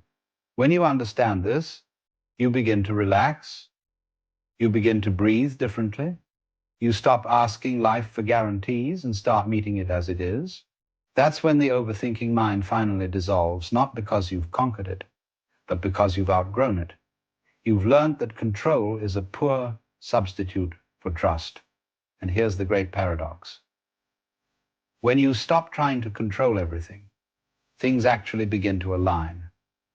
Not because the world suddenly bends to your will, but because your will no longer resists the world.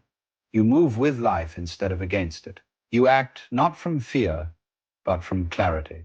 This is what people mean when they talk about flow, that effortless harmony between doing and being. It's the artist painting without self-consciousness, the athlete lost in motion, the child playing without purpose. It's the moment when the watcher and the watched become one. And the beautiful part is that it's not rare. It's not reserved for special people. It's the natural state of being that overthinking has simply obscured.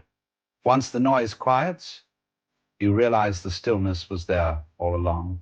The mind will still whisper from time to time. It will still ask, are you sure? What if this goes wrong? But now you see those questions for what they are, old echoes of a self that believed it needed control to feel safe. You can smile at them, thank them for their concern, and move on. The mind becomes a companion rather than a captor. Eventually, you come to see that life's wisdom was never hidden in complexity, but in simplicity. You don't need more certainty. You don't need more answers. You need less noise. Peace is not something you find after thinking through every possibility.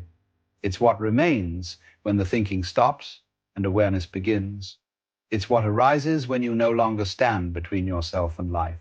So when your mind starts spinning again, when it replays old conversations or rehearses endless outcomes, pause. Don't fight it. Just notice it. Watch the current of thought without diving in. Feel the body breathing, the heart beating, the presence underneath it all. In that moment, something ancient wakes within you. You remember that you were never the storm. You were the sky. And the sky does not need to stop the storm to remain at peace. It only needs to remember its own vastness. This is the essence of living beyond overthinking, not that you control the mind, but that you no longer confuse yourself with it. You let thoughts come, you let them go, and in between, you live. You finally live. Because the life you've been trying so hard to figure out was never waiting for you to think your way into it. It was waiting for you to feel your way back into now. And when you arrive, really arrive, you realize that life had never gone anywhere. You were the one lost in thought. The river never stopped flowing. You just stopped trusting it. And now you can float again